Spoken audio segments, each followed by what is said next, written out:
Welcome back to gradient. നമ്മൾ ഇന്ന് പഠിക്കാൻ പോകുന്നത് മെറ്റൽ എന്ന ചാപ്റ്ററിൻ്റെ ഒരു വൺ ഷോർട്ട് റിവിഷനാണ്. മെറ്റൽ എന്ന ചാപ്റ്റർ തുടങ്ങുമ്പോൾ നമ്മൾ ആദ്യം പഠിക്കേണ്ട പോയിന്റ് എന്ന് പറയുന്നത് മെറ്റലിൻ്റെ പ്രോപ്പർട്ടീസാണ്. ഈ ബാക്കി യൂസും കാര്യമൊക്കെ നിങ്ങൾക്ക് അറിയാം അല്ലേ. മെറ്റൽ എന്ന് പറഞ്ഞു കഴിഞ്ഞാൽ അത് സോണോറസ് ആണ്, എന്ന് വെച്ചാൽ തട്ടുമ്പോൾ സൗണ്ട് കേൾക്കും, മാലിയബിൾ ആണ്, ഷീറ്റായിട്ട് അടിച്ചു പരത്താൻ പറ്റും, ഡക്റ്റൈലാണ്, നൂല് പോലെ വലിച്ച് നീട്ടാൻ സാധിക്കും, അതിന് കണ്ടക്ടിവിറ്റി ഉണ്ട്, ഹീറ്റിനെയും ഇലക്ട്രിസിറ്റിയെയും കണ്ടക്ട് ചെയ്യും, ഹാർഡാണ്. ഈ മെറ്റൽ എങ്ങനെയാണ്, അല്ലെങ്കിൽ നേച്ചറിൽ കാണുന്ന രൂപം എന്താണ്? നമ്മുടെ പ്രകൃതി നമ്മൾ നോക്കുകയാണെങ്കിൽ ഒരുപാട് വസ്തുക്കൾ നാച്ചുറലി ഉണ്ടാകുന്നുണ്ട്. അങ്ങനെ നമ്മുടെ നേച്ചറിൽ സ്വന്തമായിട്ട് ഫോം ചെയ്യുന്ന ഒരേപോലത്തെ കെമിക്കൽ കോമ്പോസിഷൻ വരുന്ന വസ്തുക്കളെ പൊതുവിൽ വിളിക്കുന്ന പേര് മിനറലുകൾ എന്നാണ്. അതിൽ മെറ്റലും വരും, നോൺ മെറ്റലും വരും, അതുപോലെയുള്ള എല്ലാ വസ്തുക്കളും വരും. അപ്പോൾ നമുക്കിവിടെ മെറ്റൽ മാത്രം നോക്കിയാൽ മതി. അപ്പോൾ മെറ്റലും നോൺ മെറ്റലും ആയിട്ടുള്ള എല്ലാ കോമ്പൗണ്ടും നാച്ചുറലി ഒക്കർ ചെയ്യുന്നതിനെ നമ്മൾ വിളിക്കുന്ന പേര് മിനറൽ എന്നാണ്. അപ്പോൾ മിനറലുകൾക്കകത്ത് അല്ലെങ്കിൽ മിനറലുകളിൽ മെറ്റലും ഉണ്ട്. റിയാക്റ്റീവായ മെറ്റലുകൾ, നോൺ റിയാക്റ്റീവായ മെറ്റലുകൾ, അല്ലെങ്കിൽ മോഡറേറ്റ്ലി റിയാക്റ്റീവായിട്ട് ഇങ്ങനെ മെറ്റലുകൾ 3 തരത്തിലുണ്ടെന്ന് നിങ്ങൾക്കറിയാം.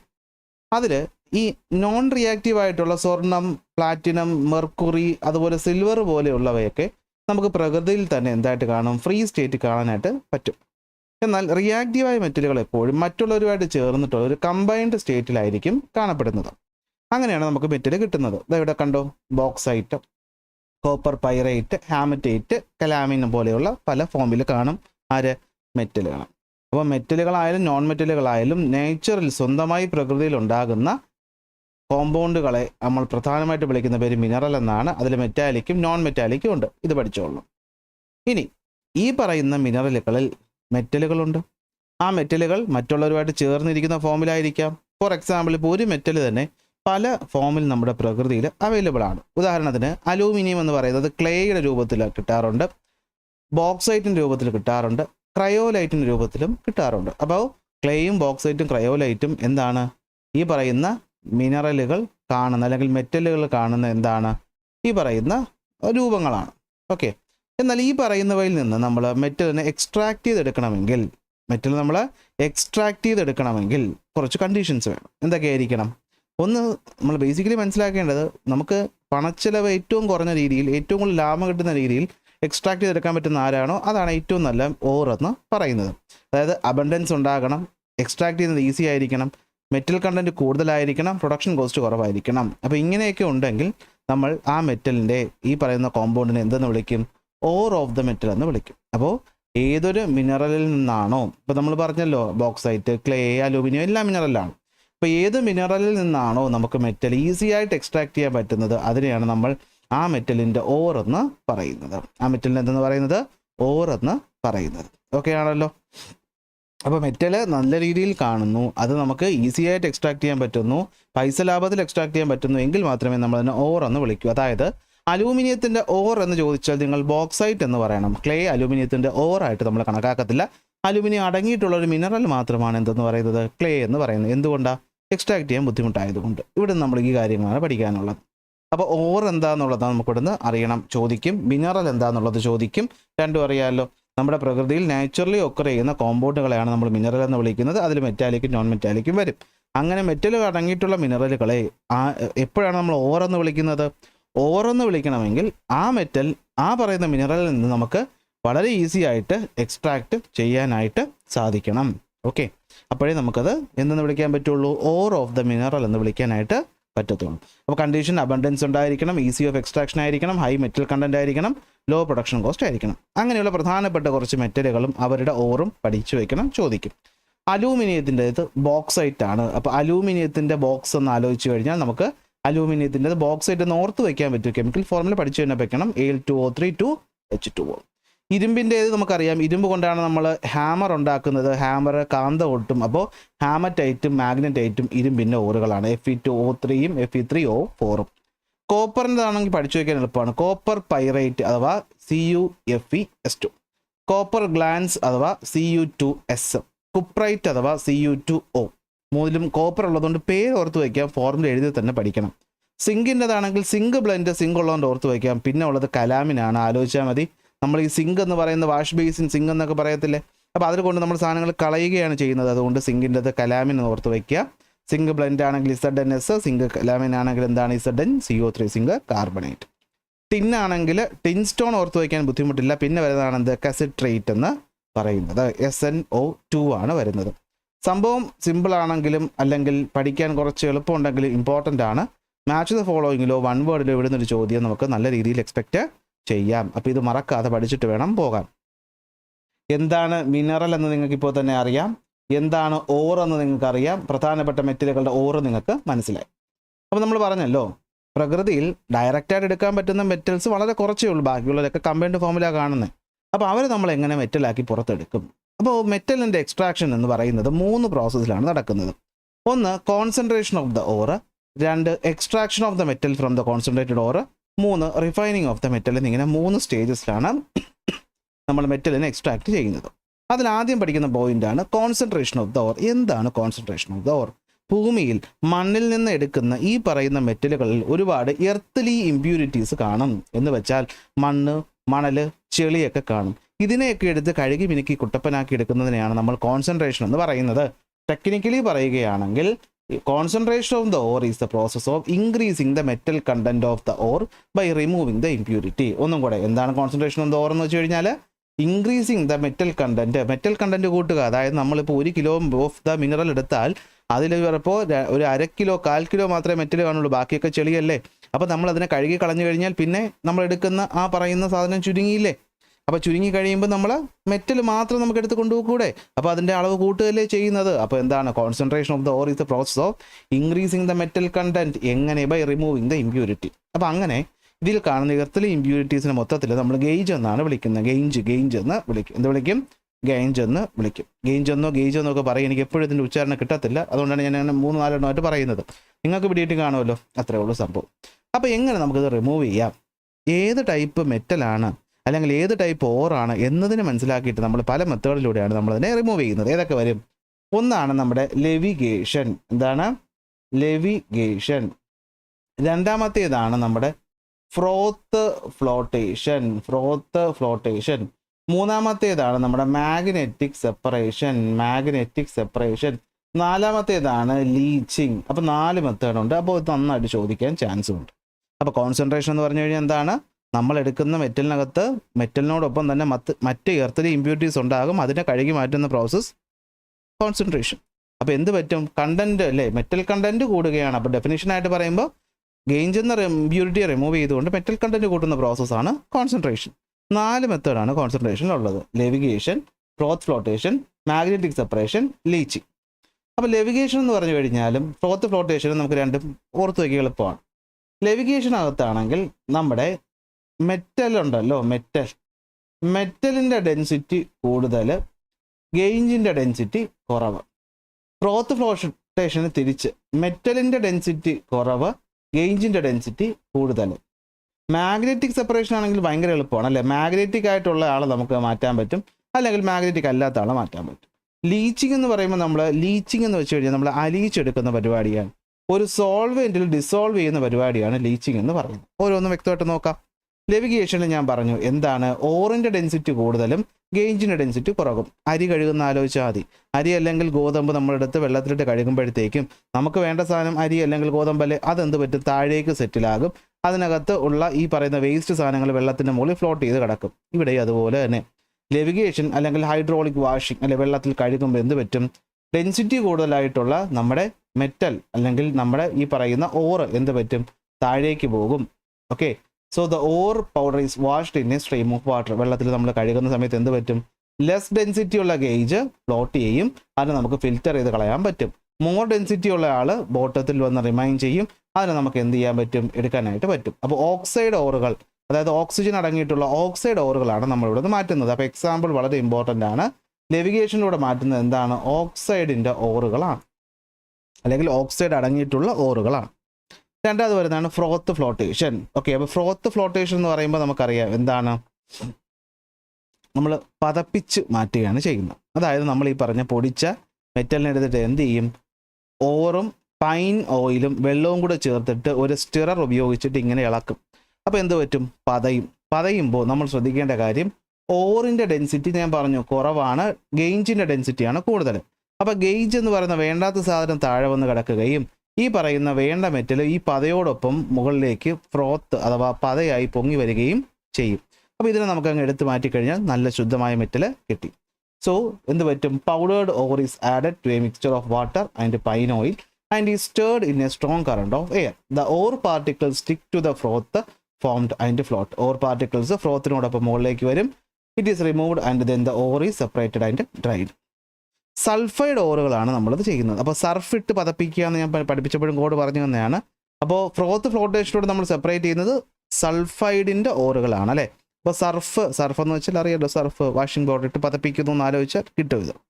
മൂന്നാമത് വരുന്നതാണ് മാഗ്നറ്റിക് സെപ്പറേഷൻ. അപ്പോൾ കാന്തത്തിന് അട്രാക്റ്റ് ചെയ്യുമോ ഇല്ലേ? സംഭവം ഇത്രയേ ഉള്ളൂ.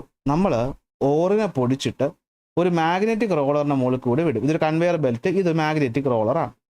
കാന്തത്തിൽ ഒട്ടുന്ന വസ്തുവാണെങ്കിൽ അത് ഇവിടെ വന്ന് വീഴും. കാന്തത്തിൽ ഒട്ടാത്ത നോൺ മാഗ്നറ്റിക് ആണെങ്കിൽ അത് ഇവിടെ വന്ന് വീഴും. അപ്പോൾ ഇനി നമ്മൾ ഉപയോഗിക്കുന്ന ആൾ എങ്ങനെയാണെന്ന് നോക്കിയിട്ട് വേണം തീരുമാനിക്കാൻ. ഉദാഹരണത്തിന് നമ്മൾ മാഗ്നറ്റൈറ്റ് ആണ് നമ്മൾ ഇതിലൂടെ കടത്തിവിടുന്നതെങ്കിൽ, മാഗ്നറ്റൈറ്റ് എന്ന് പറയുന്നൊരു ഓറാണെന്നറിയാമല്ലോ, എങ്കിൽ നമ്മുടെ ആവശ്യമുള്ള മിനറൽ അല്ലെങ്കിൽ ഓറ് ഇവിടെ വന്ന് കിട്ടും, ഇമ്പ്യൂരിറ്റി ഇവിടെയും കിട്ടും. കാരണം മാഗ്നറ്റൈറ്റ് എന്ന് പറയുന്നത് ഇരുമ്പിൻ്റെതാണ്, ഇരുമ്പ് കാന്തത്തിൽ അട്രാക്റ്റ് ചെയ്യും. ഇനി ഇതിന് പകരം ഇവിടെ നമ്മൾ ടിൻ സ്റ്റോൺ ആണ് ഉപയോഗിക്കുന്നതെങ്കിൽ, ടിൻ സ്റ്റോൺ അറിയാലോ, ടിന്നിൻ്റെ ഓറ്, ടിൻ സ്റ്റോൺ ആണെങ്കിൽ നമുക്ക് നമ്മുടെ ഓറ് കിട്ടുന്നത് ഇവിടെ നിന്നായിരിക്കും, നമ്മുടെ ഗേജ് കിട്ടുന്നത് ഇവിടെ നിന്നായിരിക്കും. കാരണം ടിൻ സ്റ്റോൺ എന്ന് പറയുമ്പോൾ ടിൻ എന്ന് പറയുന്നത് നോൺ മാഗ്നറ്റിക് ആണ്, അപ്പോൾ അതിവിടെ കിട്ടും, നമുക്ക് ആവശ്യമുള്ളതാണ്. അതിൻ്റെ കൂടെ വരുന്ന അയണും ടങ്സ്റ്റനും ആണ് ഗേജ്, അതെവിടെ കിട്ടും, ഇവിടെയും കിട്ടും. അപ്പോൾ മെറ്റൽ ഏതെന്ന് നോക്കിയിട്ട് അല്ലെങ്കിൽ അട്രാക്റ്റീവോ ഇല്ലയെന്ന് നോക്കിയിട്ട് രണ്ട് രീതിയിലും സെപ്പറേറ്റ് ആക്കാം. പരിപാടി ഇത്രയേ ഉള്ളൂ. എന്താണ്? When the powdered ore is passed through a magnetic roller, either the ore or the impurity, ore അല്ലെങ്കിൽ ഏതാണ് ഇമ്പ്യൂരിറ്റി, അതിൽ ആർക്കാണോ മാഗ്നറ്റിക് പ്രോപ്പർട്ടി ഉള്ളത് അയാൾ ഇവിടെ വരും, അല്ലാത്ത ആൾ എന്ത് ചെയ്യും, സെപ്പറേറ്റ് ആവും. ഓക്കെ, ഇത്രയേ ഉള്ളൂ. എക്സാമ്പിൾ പറയുന്നുണ്ട്, അപ്പോൾ എക്സാമ്പിളാണ് ഇവിടെ ഇമ്പോർട്ടൻറ്റ്, പഠിച്ചോളണം. മാഗ്നറ്റൈറ്റ് ആണെങ്കിൽ നമുക്കറിയാം ഇവിടെ കിട്ടും, ഇമ്പ്യൂരിറ്റി ഇവിടെ കിട്ടും. ടിൻ സ്റ്റോൺ ആണെങ്കിൽ എന്ത് പറ്റും, ടിൻ സ്റ്റോൺ നമുക്ക് നോൺ മാഗ്നറ്റിക് ആയിട്ട് ഇവിടെ കിട്ടും, അതാണ് നമുക്ക് ആവശ്യമുള്ളത്. ഈ പറയുന്ന ഗേജ് ആയിട്ടുള്ള ടങ്സ്റ്റനും അയണും നമുക്ക് മാറിയും കിട്ടും. നാലാമത്തെ മെത്തേഡ് ലീച്ചിങ്. ലീച്ചിങ് എന്ന് പറയുമ്പോൾ ഞാൻ പറഞ്ഞു, നമ്മൾ എന്ത് ചെയ്യുന്നു, നമ്മളൊരു സോൾവെൻറ്റിൽ അലിയിക്കുന്നു. ഓക്കെ, നമ്മൾ ഈ പറയുന്ന പൗഡേർഡ് ഓറിനെ ഒരു സ്യൂട്ടബിൾ സോൾവെൻറ്റിൽ അലിയിക്കുമ്പോഴത്തേക്കും ഓറ് മാത്രം ഡിസോൾവ് ചെയ്യും. ഫോർ എക്സാമ്പിൾ നിങ്ങളിപ്പോൾ ചിന്തിക്കുക, പഞ്ചസാരയിൽ കുറച്ച് അരി വീണു എന്ന് വിചാരിക്കുക. നിങ്ങൾ പഞ്ചസാര എടുത്ത് വെച്ചപ്പോൾ അതിനകത്ത് കുറച്ച് അരി വീണു. നിങ്ങളതെങ്ങനെ സെപ്പറേറ്റ് ചെയ്യുമെന്ന് ചോദിച്ചു കഴിഞ്ഞാൽ, അരിയെ മാറ്റിയെടുക്കണോ അല്ലെങ്കിൽ പഞ്ചസാര മാറ്റിയെടുക്കണമെങ്കിൽ നമ്മൾ ആ പഞ്ചസാരയും ഈ പറഞ്ഞ അരിയും കൂടി വെള്ളത്തിലിട്ട് കലക്കിയാൽ പോരെ. നമുക്ക് ആവശ്യമുള്ള പഞ്ചസാരയാണെങ്കിൽ പഞ്ചസാര വെള്ളത്തിൽ അരിഞ്ഞ് മാറും, അരിയെ മാറ്റി കിട്ടും.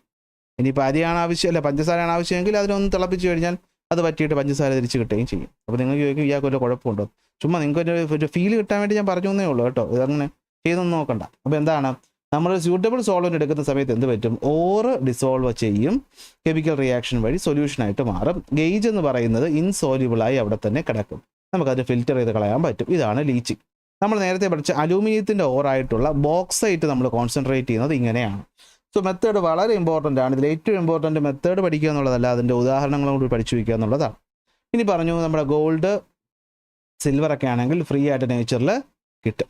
Okay, the ore of the metals are leached while with a diluted solution of sodium cyanide, potassium cyanide in the presence of air to extract metal. അതായത് ഈ പറയുന്ന ഗോൾഡും സിൽവറും ഓൾമോസ്റ്റ് പ്യൂറായിട്ട് കിട്ടുമെങ്കിൽ ചിലപ്പോൾ ഇമ്പ്യൂരിറ്റീസ് ഉണ്ടാവും. അത് നമ്മൾ എന്ത് വെച്ച് ലീച്ച് ചെയ്യാം, സോഡിയം സയനൈഡോ പൊട്ടാസ്യം സയനൈഡോ വെച്ച് ലീച്ച് ചെയ്യാം. അപ്പോൾ ഇതൊക്കെ ചെറിയ പോയിൻ്റായിട്ട് കിടക്കുന്നതിന് ശ്രദ്ധിക്കാതെ വിടും, പക്ഷേ ഇവിടെ നിന്നൊക്കെ ആയിരിക്കും ചിലപ്പോൾ ചോദ്യങ്ങൾ എന്ത് ചെയ്യുന്നത് വരുന്നത്. അപ്പോൾ ഗോൾഡ് സിൽവറും നേച്ചുറൽ കാണും, എങ്കിലും അതിനെ കോൺസെൻട്രേറ്റ് ചെയ്യുന്ന മെത്തേഡ് എന്ന് ചോദിച്ചാൽ ഉണ്ടെങ്കിൽ, ഇമ്പ്യൂരിറ്റി ഉണ്ടെങ്കിൽ ലീച്ചിങ് വെച്ച് നമുക്ക് മാറ്റാൻ പറ്റും. സോഡിയം സയനൈഡോ പൊട്ടാസ്യം സയനൈഡോ നിങ്ങൾ കഴിഞ്ഞ ക്ലാസ്സിലെ ഇലക്ട്രോ കെമിസ്ട്രിയിൽ നിങ്ങളിത് പഠിച്ചിട്ടുണ്ടാവും അല്ലേ.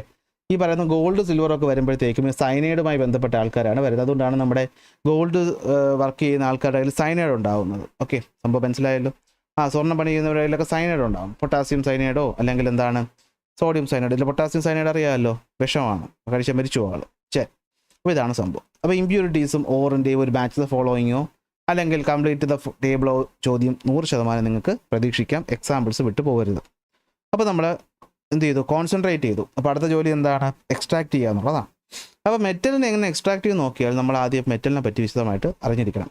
മെറ്റലുകളെ നമുക്ക് റിയാക്ടിവിറ്റി സീരീസ് അടിസ്ഥാനപ്പെടുത്തിക്കൊണ്ട് 3 തിരിക്കാം അല്ലേ.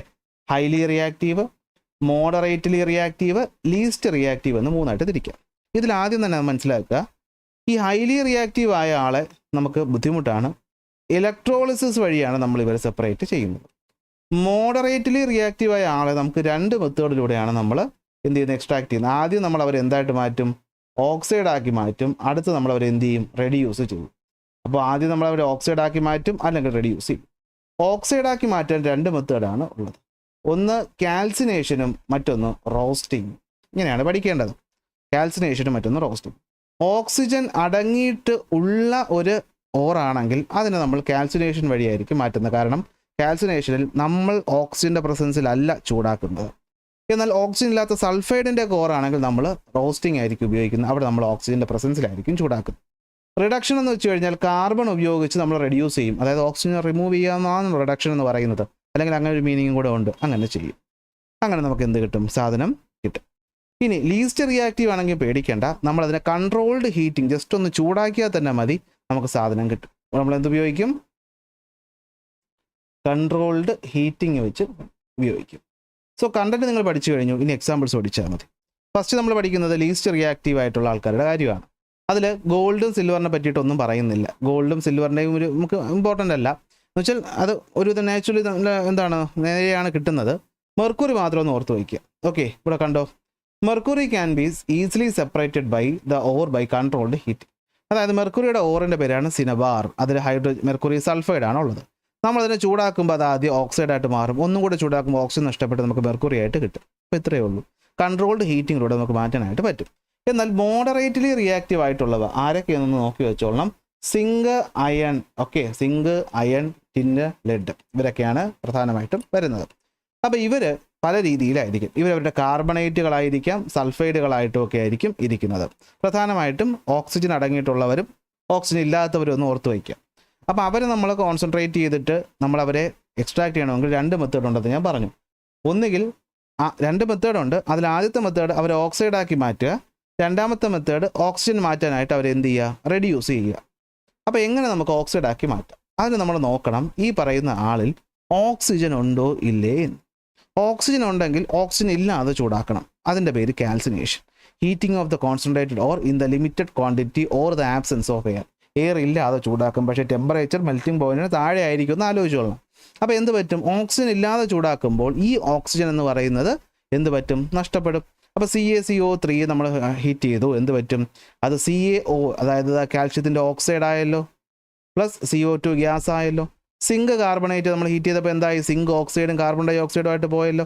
അപ്പോൾ ഇവിടെയും നമുക്ക് എന്ത് കിട്ടി, ഓക്സൈഡ് കിട്ടി. അപ്പോൾ ശ്രദ്ധിക്കണം, ഓക്സിജൻ അടങ്ങിയിട്ടുള്ളവരാണെങ്കിൽ നമ്മൾ മാറ്റുന്നത് കാൽസിനേഷനിലൂടെയാണ്. ഓക്സിജൻ ഇല്ലാതെ ചൂടാക്കുന്ന മെത്തേഡിൻ്റെ പേരാണ് കാൽസിനേഷൻ. അപ്പോൾ മെറ്റൽ കാർബണേറ്റുകളായാലും ശരി, ഹൈഡ്രോക്സൈഡ് ആയാലും ശരി, അതിനകത്ത് ഓക്സിജൻ ഉണ്ട്. അപ്പോൾ ഓക്സിജൻ ഉണ്ടെങ്കിൽ നമ്മൾ അവർ ഓക്സൈഡാക്കി മാറ്റുന്നത് വീണ്ടും ഓക്സിജൻ ഇട്ട് ചൂടാക്കിയാൽ പറ്റത്തില്ല. അപ്പോൾ ഓക്സിജൻ ഇല്ലാതെ ചൂടാക്കും, അതിൻ്റെ പേരാണ് കാൽസിനേഷൻ. അടുത്ത കാൽസിനേഷൻ സെറ്റ് ആയല്ലോ. ഇനി ഓക്സിജൻ ഇല്ലാത്തവർ, ഫോർ എക്സാമ്പിൾ സൾഫൈഡിൻ്റെ ഓറുകൾ.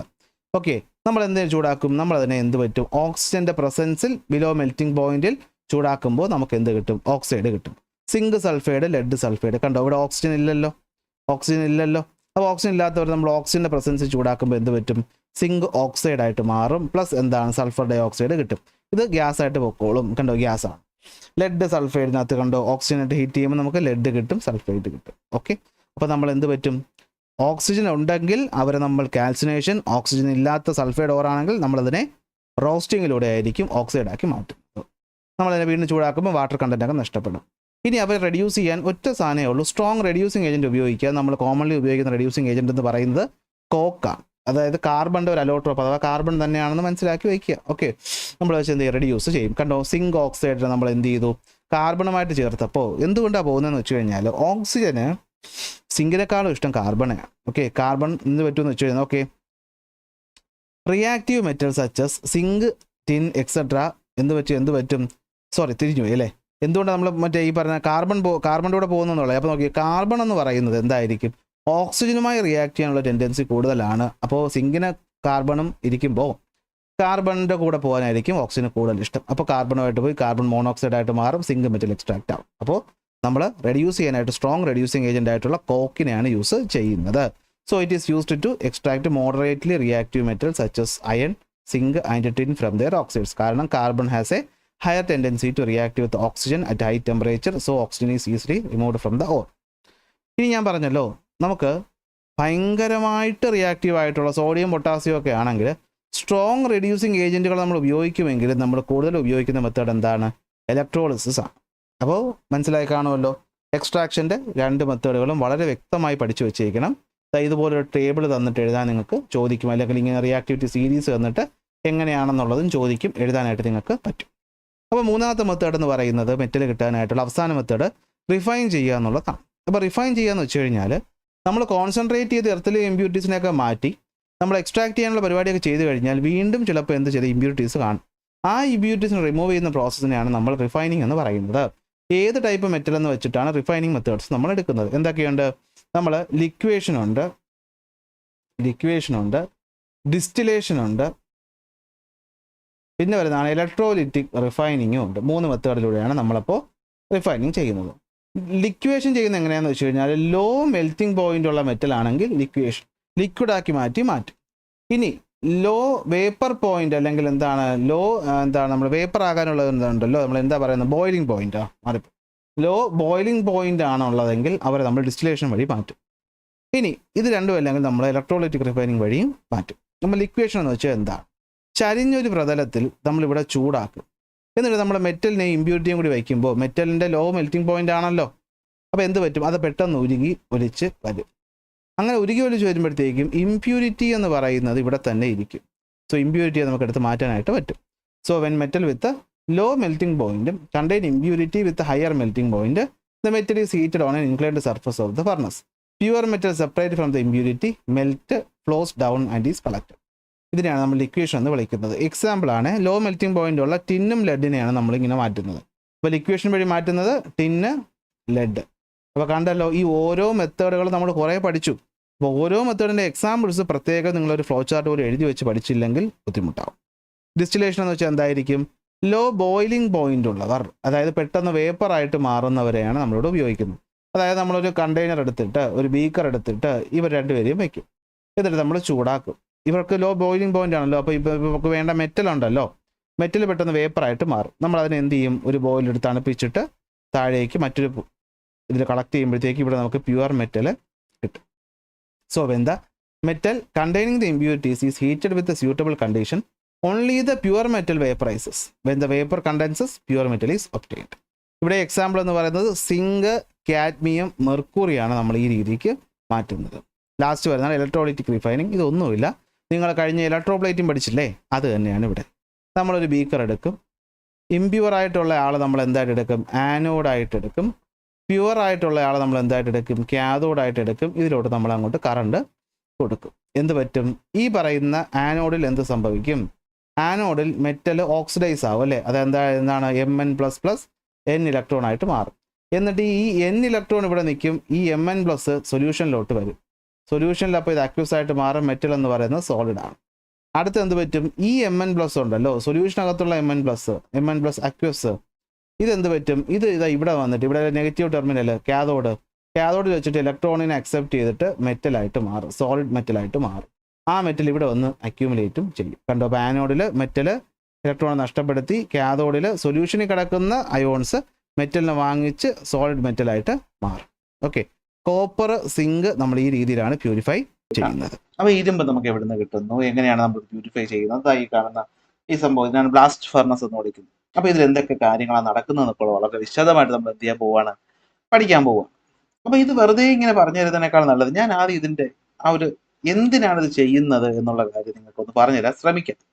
ഓക്കെ, അപ്പോൾ ആദ്യം അതൊന്ന് ഒരു ഐഡിയ ഞാൻ പറഞ്ഞു തന്നിട്ട് നിങ്ങൾക്ക് എന്ത് ചെയ്യാം? ടെസ്റ്റിലോട്ട് നോക്കുന്നതായിരിക്കും കുറച്ചുകൂടി നല്ലതെന്നാണ് എൻ്റെ ഒരു അഭിപ്രായം. നമുക്ക് നോക്കാം. ഓക്കെ, എഫക്റ്റീവ് ആവുമില്ല, നമുക്ക് നോക്കാം.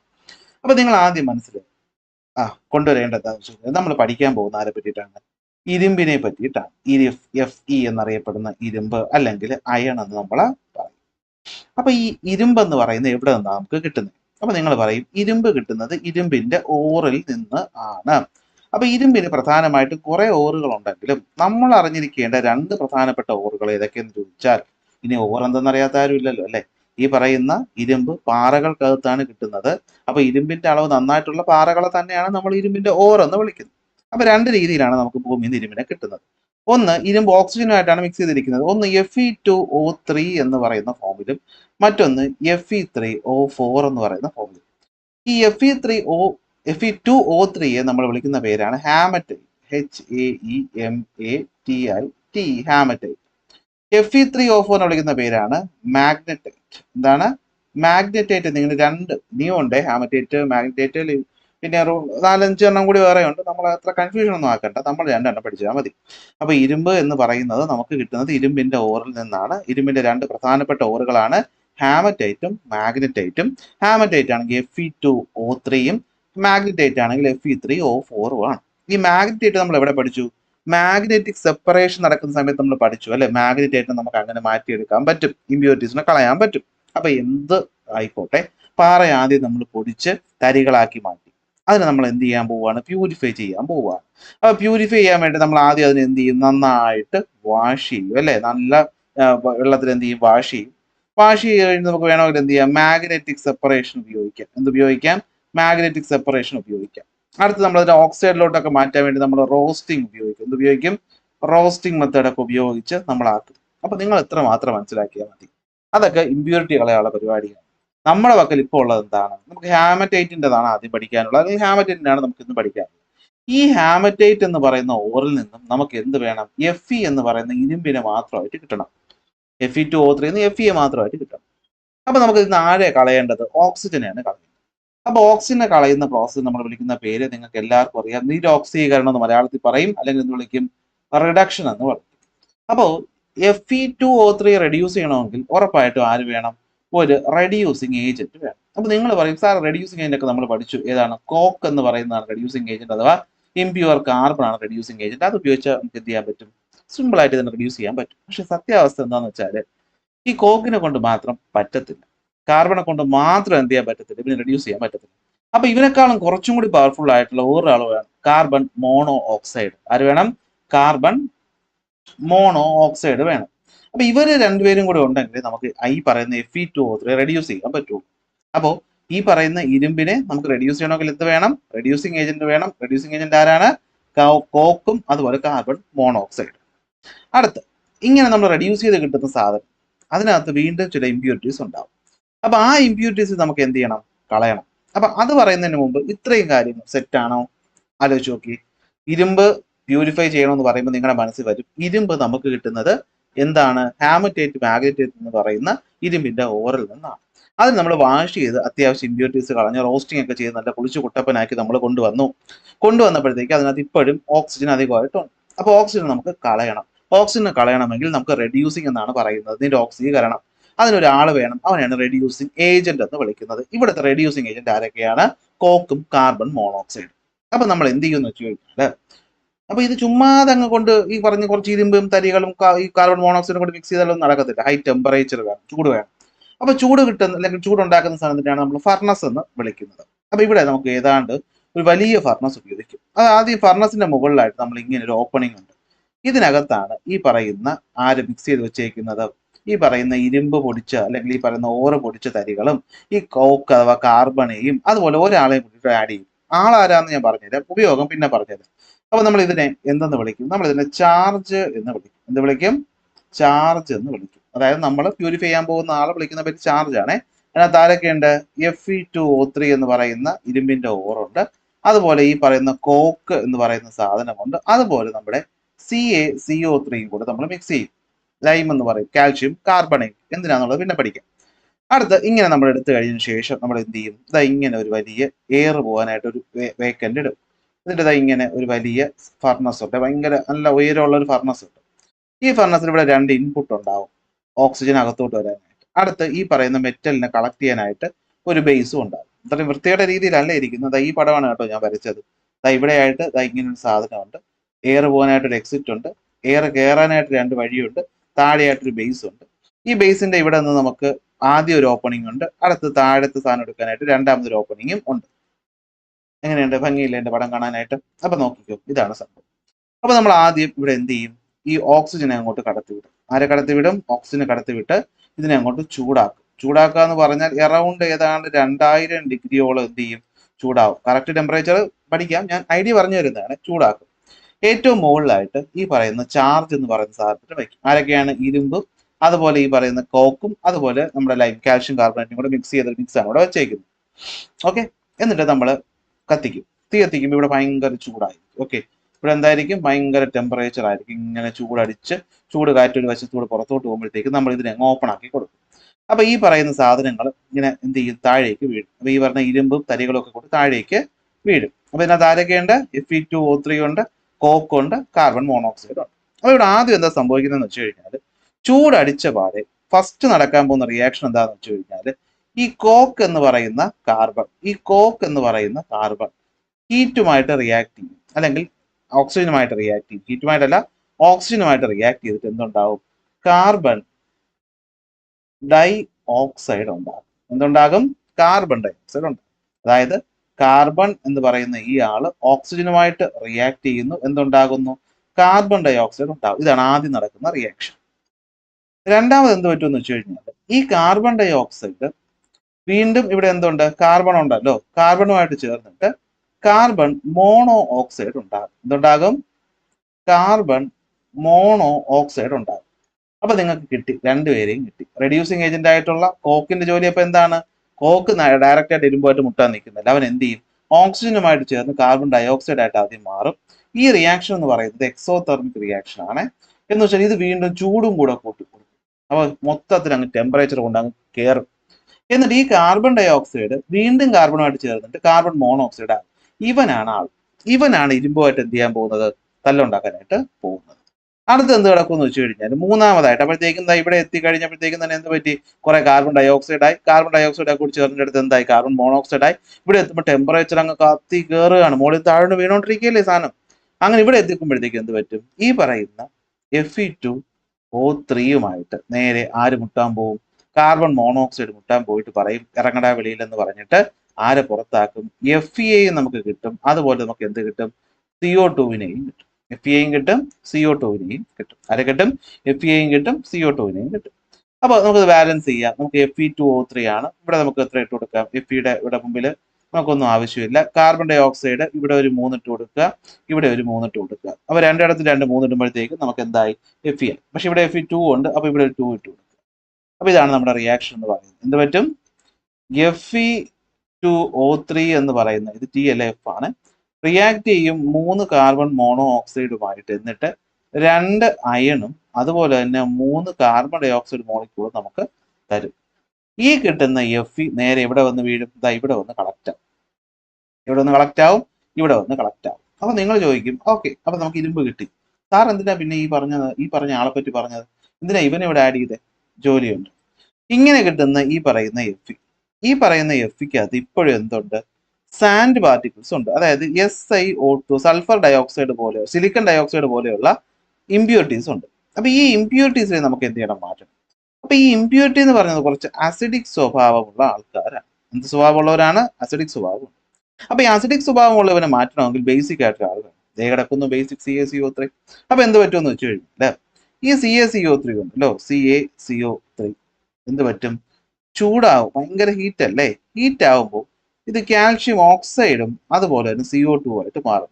നമുക്ക് ആവശ്യമുള്ള CO2 കിട്ടി, കാൽഷ്യം ഓക്സൈഡും കിട്ടും. ഈ കാൽഷ്യം ഓക്സൈഡ് എന്ത് ചെയ്യും? ഈ SiO2വുമായിട്ട് റിയാക്ട് ചെയ്തിട്ട് എന്ത് ഫോം ചെയ്യും? CaSiO3 ആയിട്ട് മാറും. എന്തായിട്ട് മാറും? CaSiO3 ആയിട്ട് മാറും.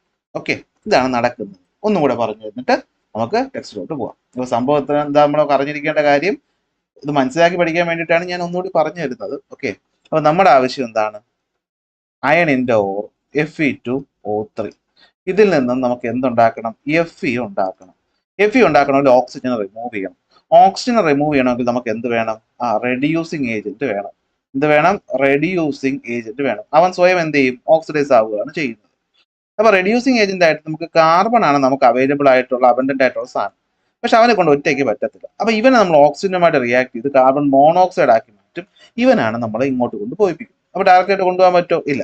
അപ്പൊ നമ്മൾ എന്ത് ചെയ്യുമെന്ന് വെച്ച് കഴിഞ്ഞാൽ, ഈ പറയുന്ന Fe2O3 എന്ന് പറയുന്ന ഹാമറ്റേറ്റിന്റെ കോൺസെൻട്രേറ്റ് ചെയ്ത ഓറിനോടൊപ്പം ഈ കോക്ക് എന്ന് പറയുന്ന കാർബണെയും പിന്നീട് നമുക്ക് ഈ ഇമ്പ്യൂരിറ്റി റിമൂവ് ചെയ്യാൻ വേണ്ടിയിട്ട് CaCO3യും കൂടി ഒരുമിച്ച് ഒരു പാത്രത്തിനകത്താക്കി വെച്ചിട്ട് ഈ പറയുന്ന താഴെ തീ കൊളുത്തും. എന്നിട്ട് എന്ത് പറ്റും? ഇവനെ താഴോട്ട് കടത്തിവിടും. അപ്പൊ ആദ്യം എന്ത് പറ്റും? ആദ്യം ഈ പറയുന്ന കാർബൺ റിയാക്ട് ചെയ്യും ഓക്സിജനുമായിട്ട്. എന്നിട്ട് എന്ത് ഫോം ചെയ്യും? കാർബൺ ഡൈ ഓക്സൈഡ് ഫോം ചെയ്യും. അടുത്ത് ഈ പറയുന്ന കാർബൺ ഡൈ ഓക്സൈഡ് വീണ്ടും കാർബണുമായിട്ട് റിയാക്ട് ചെയ്ത് കാർബൺ മോണോ ഓക്സൈഡ് ആയിട്ട് മാറും. ഈ കാർബൺ മോണോക്സൈഡ് ആരുമായിട്ട് റിയാക്ട് ചെയ്യും? Fe2O3യുമായിട്ട് ഈ പറയുന്ന കാർബൺ മോണോക്സൈഡ് റിയാക്ട് ചെയ്യുമ്പോഴത്തേക്കും നമുക്ക് Feയും അതുപോലെ എന്ത് കിട്ടും? കാർബൺ ഡൈ ഓക്സൈഡും കിട്ടും. അപ്പൊ ഇവിടെ ഒരു 2 ഇട്ട് കൊടുക്കുക, ഇവിടെ ഇവിടെ 2 വേണ്ട, ഇവിടെ ഒരു എന്ത് ചെയ്യുക? ഒരു 2 ഇട്ട് കൊടുക്കുക, ഇവിടെ ഒരു 3 ഇട്ട് കൊടുക്കുക. ഇക്വേഷൻ എന്തായി? ബാലൻസ്. അങ്ങനെ നമുക്ക് ഇരുമ്പ് കിട്ടി. പക്ഷെ ഈ പറയുന്ന ഇരുമ്പ്, ഈ കിട്ടിയ ഇരുമ്പിനകത്ത് എന്തുണ്ട്? ഇമ്പ്യൂരിറ്റി ഉണ്ട്. നമ്മൾ അതിനെ ഗെയിഞ്ച് എന്ന് വിളിക്കും അല്ലെ? ഞാൻ ഗേജ് എന്നാണ് പറയുന്നത്, നിങ്ങൾ ഗേഞ്ച് എന്നോ എന്തോന്ന് വെച്ച് പറഞ്ഞു. അപ്പൊ ഇവനെ നമുക്ക് എന്ത് ചെയ്യണം? റിമൂവ് ചെയ്യണം. അപ്പൊ ഇവനെ റിമൂവ് ചെയ്യാൻ വരുന്ന ആൾക്ക് നമ്മൾ ലോമന പേര് പറഞ്ഞ് വിളിക്കും. അതാണ് ഫ്ലക്സ്. അവരാണ് ഫ്ലക്സ്. അപ്പൊ ഇവിടുത്തെ ഫ്ലക്സ് ആരാന്ന് ചോദിച്ചു കഴിഞ്ഞാൽ ഇതാ ഈ മോളിൽ കൊടുക്കുന്ന ആൾ. അപ്പൊ എന്താ നടക്കുന്നത്? ഈ പറയുന്ന CaCO3 flux correct calcium oxide വരും. ഇവൻ ഹീറ്റിന്റെ പ്രസൻസിൽ CaO എന്ന കാൽഷ്യം ഓക്സൈഡും CO2 ആയിട്ട് മാറും. CO2 നല്ലതാ അല്ലെ? നമുക്ക് ഇവിടെ പറയുന്ന ആവശ്യത്തിന് CO2 ഉണ്ടാകുന്നത് നല്ലതാ. ബാക്കിയൊക്കെ ഇതുവഴി പുറത്തു വഴി എക്സിറ്റ് ആയി പോകും.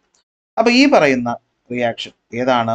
ഈ പറയുന്ന CaO ആരുമായിട്ട് റിയാക്ട് ചെയ്യും? നമ്മുടെ ഗെയിഞ്ച് ആയിട്ടുള്ള SiO2വുമായിട്ട് റിയാക്ട് ചെയ്യും. ഓക്കെ, ഈ ഇമ്പ്യൂരിറ്റിയുടെ പേരാണ് സിലിക്കൺ, മണ്ണാണ്, സിലിക്കൺ ഡൈ ഓക്സൈഡ്. ഇവരുമായിട്ട് റിയാക്ട് ചെയ്ത് എന്താവും? CaSiO3 ആയിട്ട് മാറും. ഓക്കെ, ഈ പറയുന്ന സാധനത്തിനാണ് നമ്മൾ സ്ലാഗ് എന്ന് വിളിക്കും. സ്ലാഗ്. ഈ സ്ലാഗ് നമ്മുടെ ഇരുമ്പിനെക്കാളും ഉണ്ടല്ലോ, ഈ ഇരുമ്പിനെക്കാളും ഡെൻസിറ്റി കുറവാണ്. അപ്പൊ മോളി ഫ്ലോട്ട് ചെയ്ത് കിടക്കും. നമുക്ക് ഇതുവഴി എന്ത് ചെയ്യാം? തുറന്നെടുത്ത് പുറത്താക്കാം. ഇത് മനസ്സിൽ വന്നിട്ട് നമുക്ക് ഇതിലോട്ട് പോകാം. അപ്പൊ നിങ്ങൾക്ക് ഈസി ആയിട്ട് കിട്ടും. അപ്പോൾ അയൺ എന്ന് പറഞ്ഞാൽ എന്താ? നമ്മുടെ ഭൂമിയുടെ ക്രസ്റ്റിന്റെ 5% കാണുന്ന സെക്കൻഡ് അബണ്ടന്റ് മെറ്റീരിയൽ ആണ് ഇരുമ്പ് എന്ന് പറയുന്നത്. ഇരുമ്പിന്റെ ഓറുകൾ 2 ഉണ്ട്.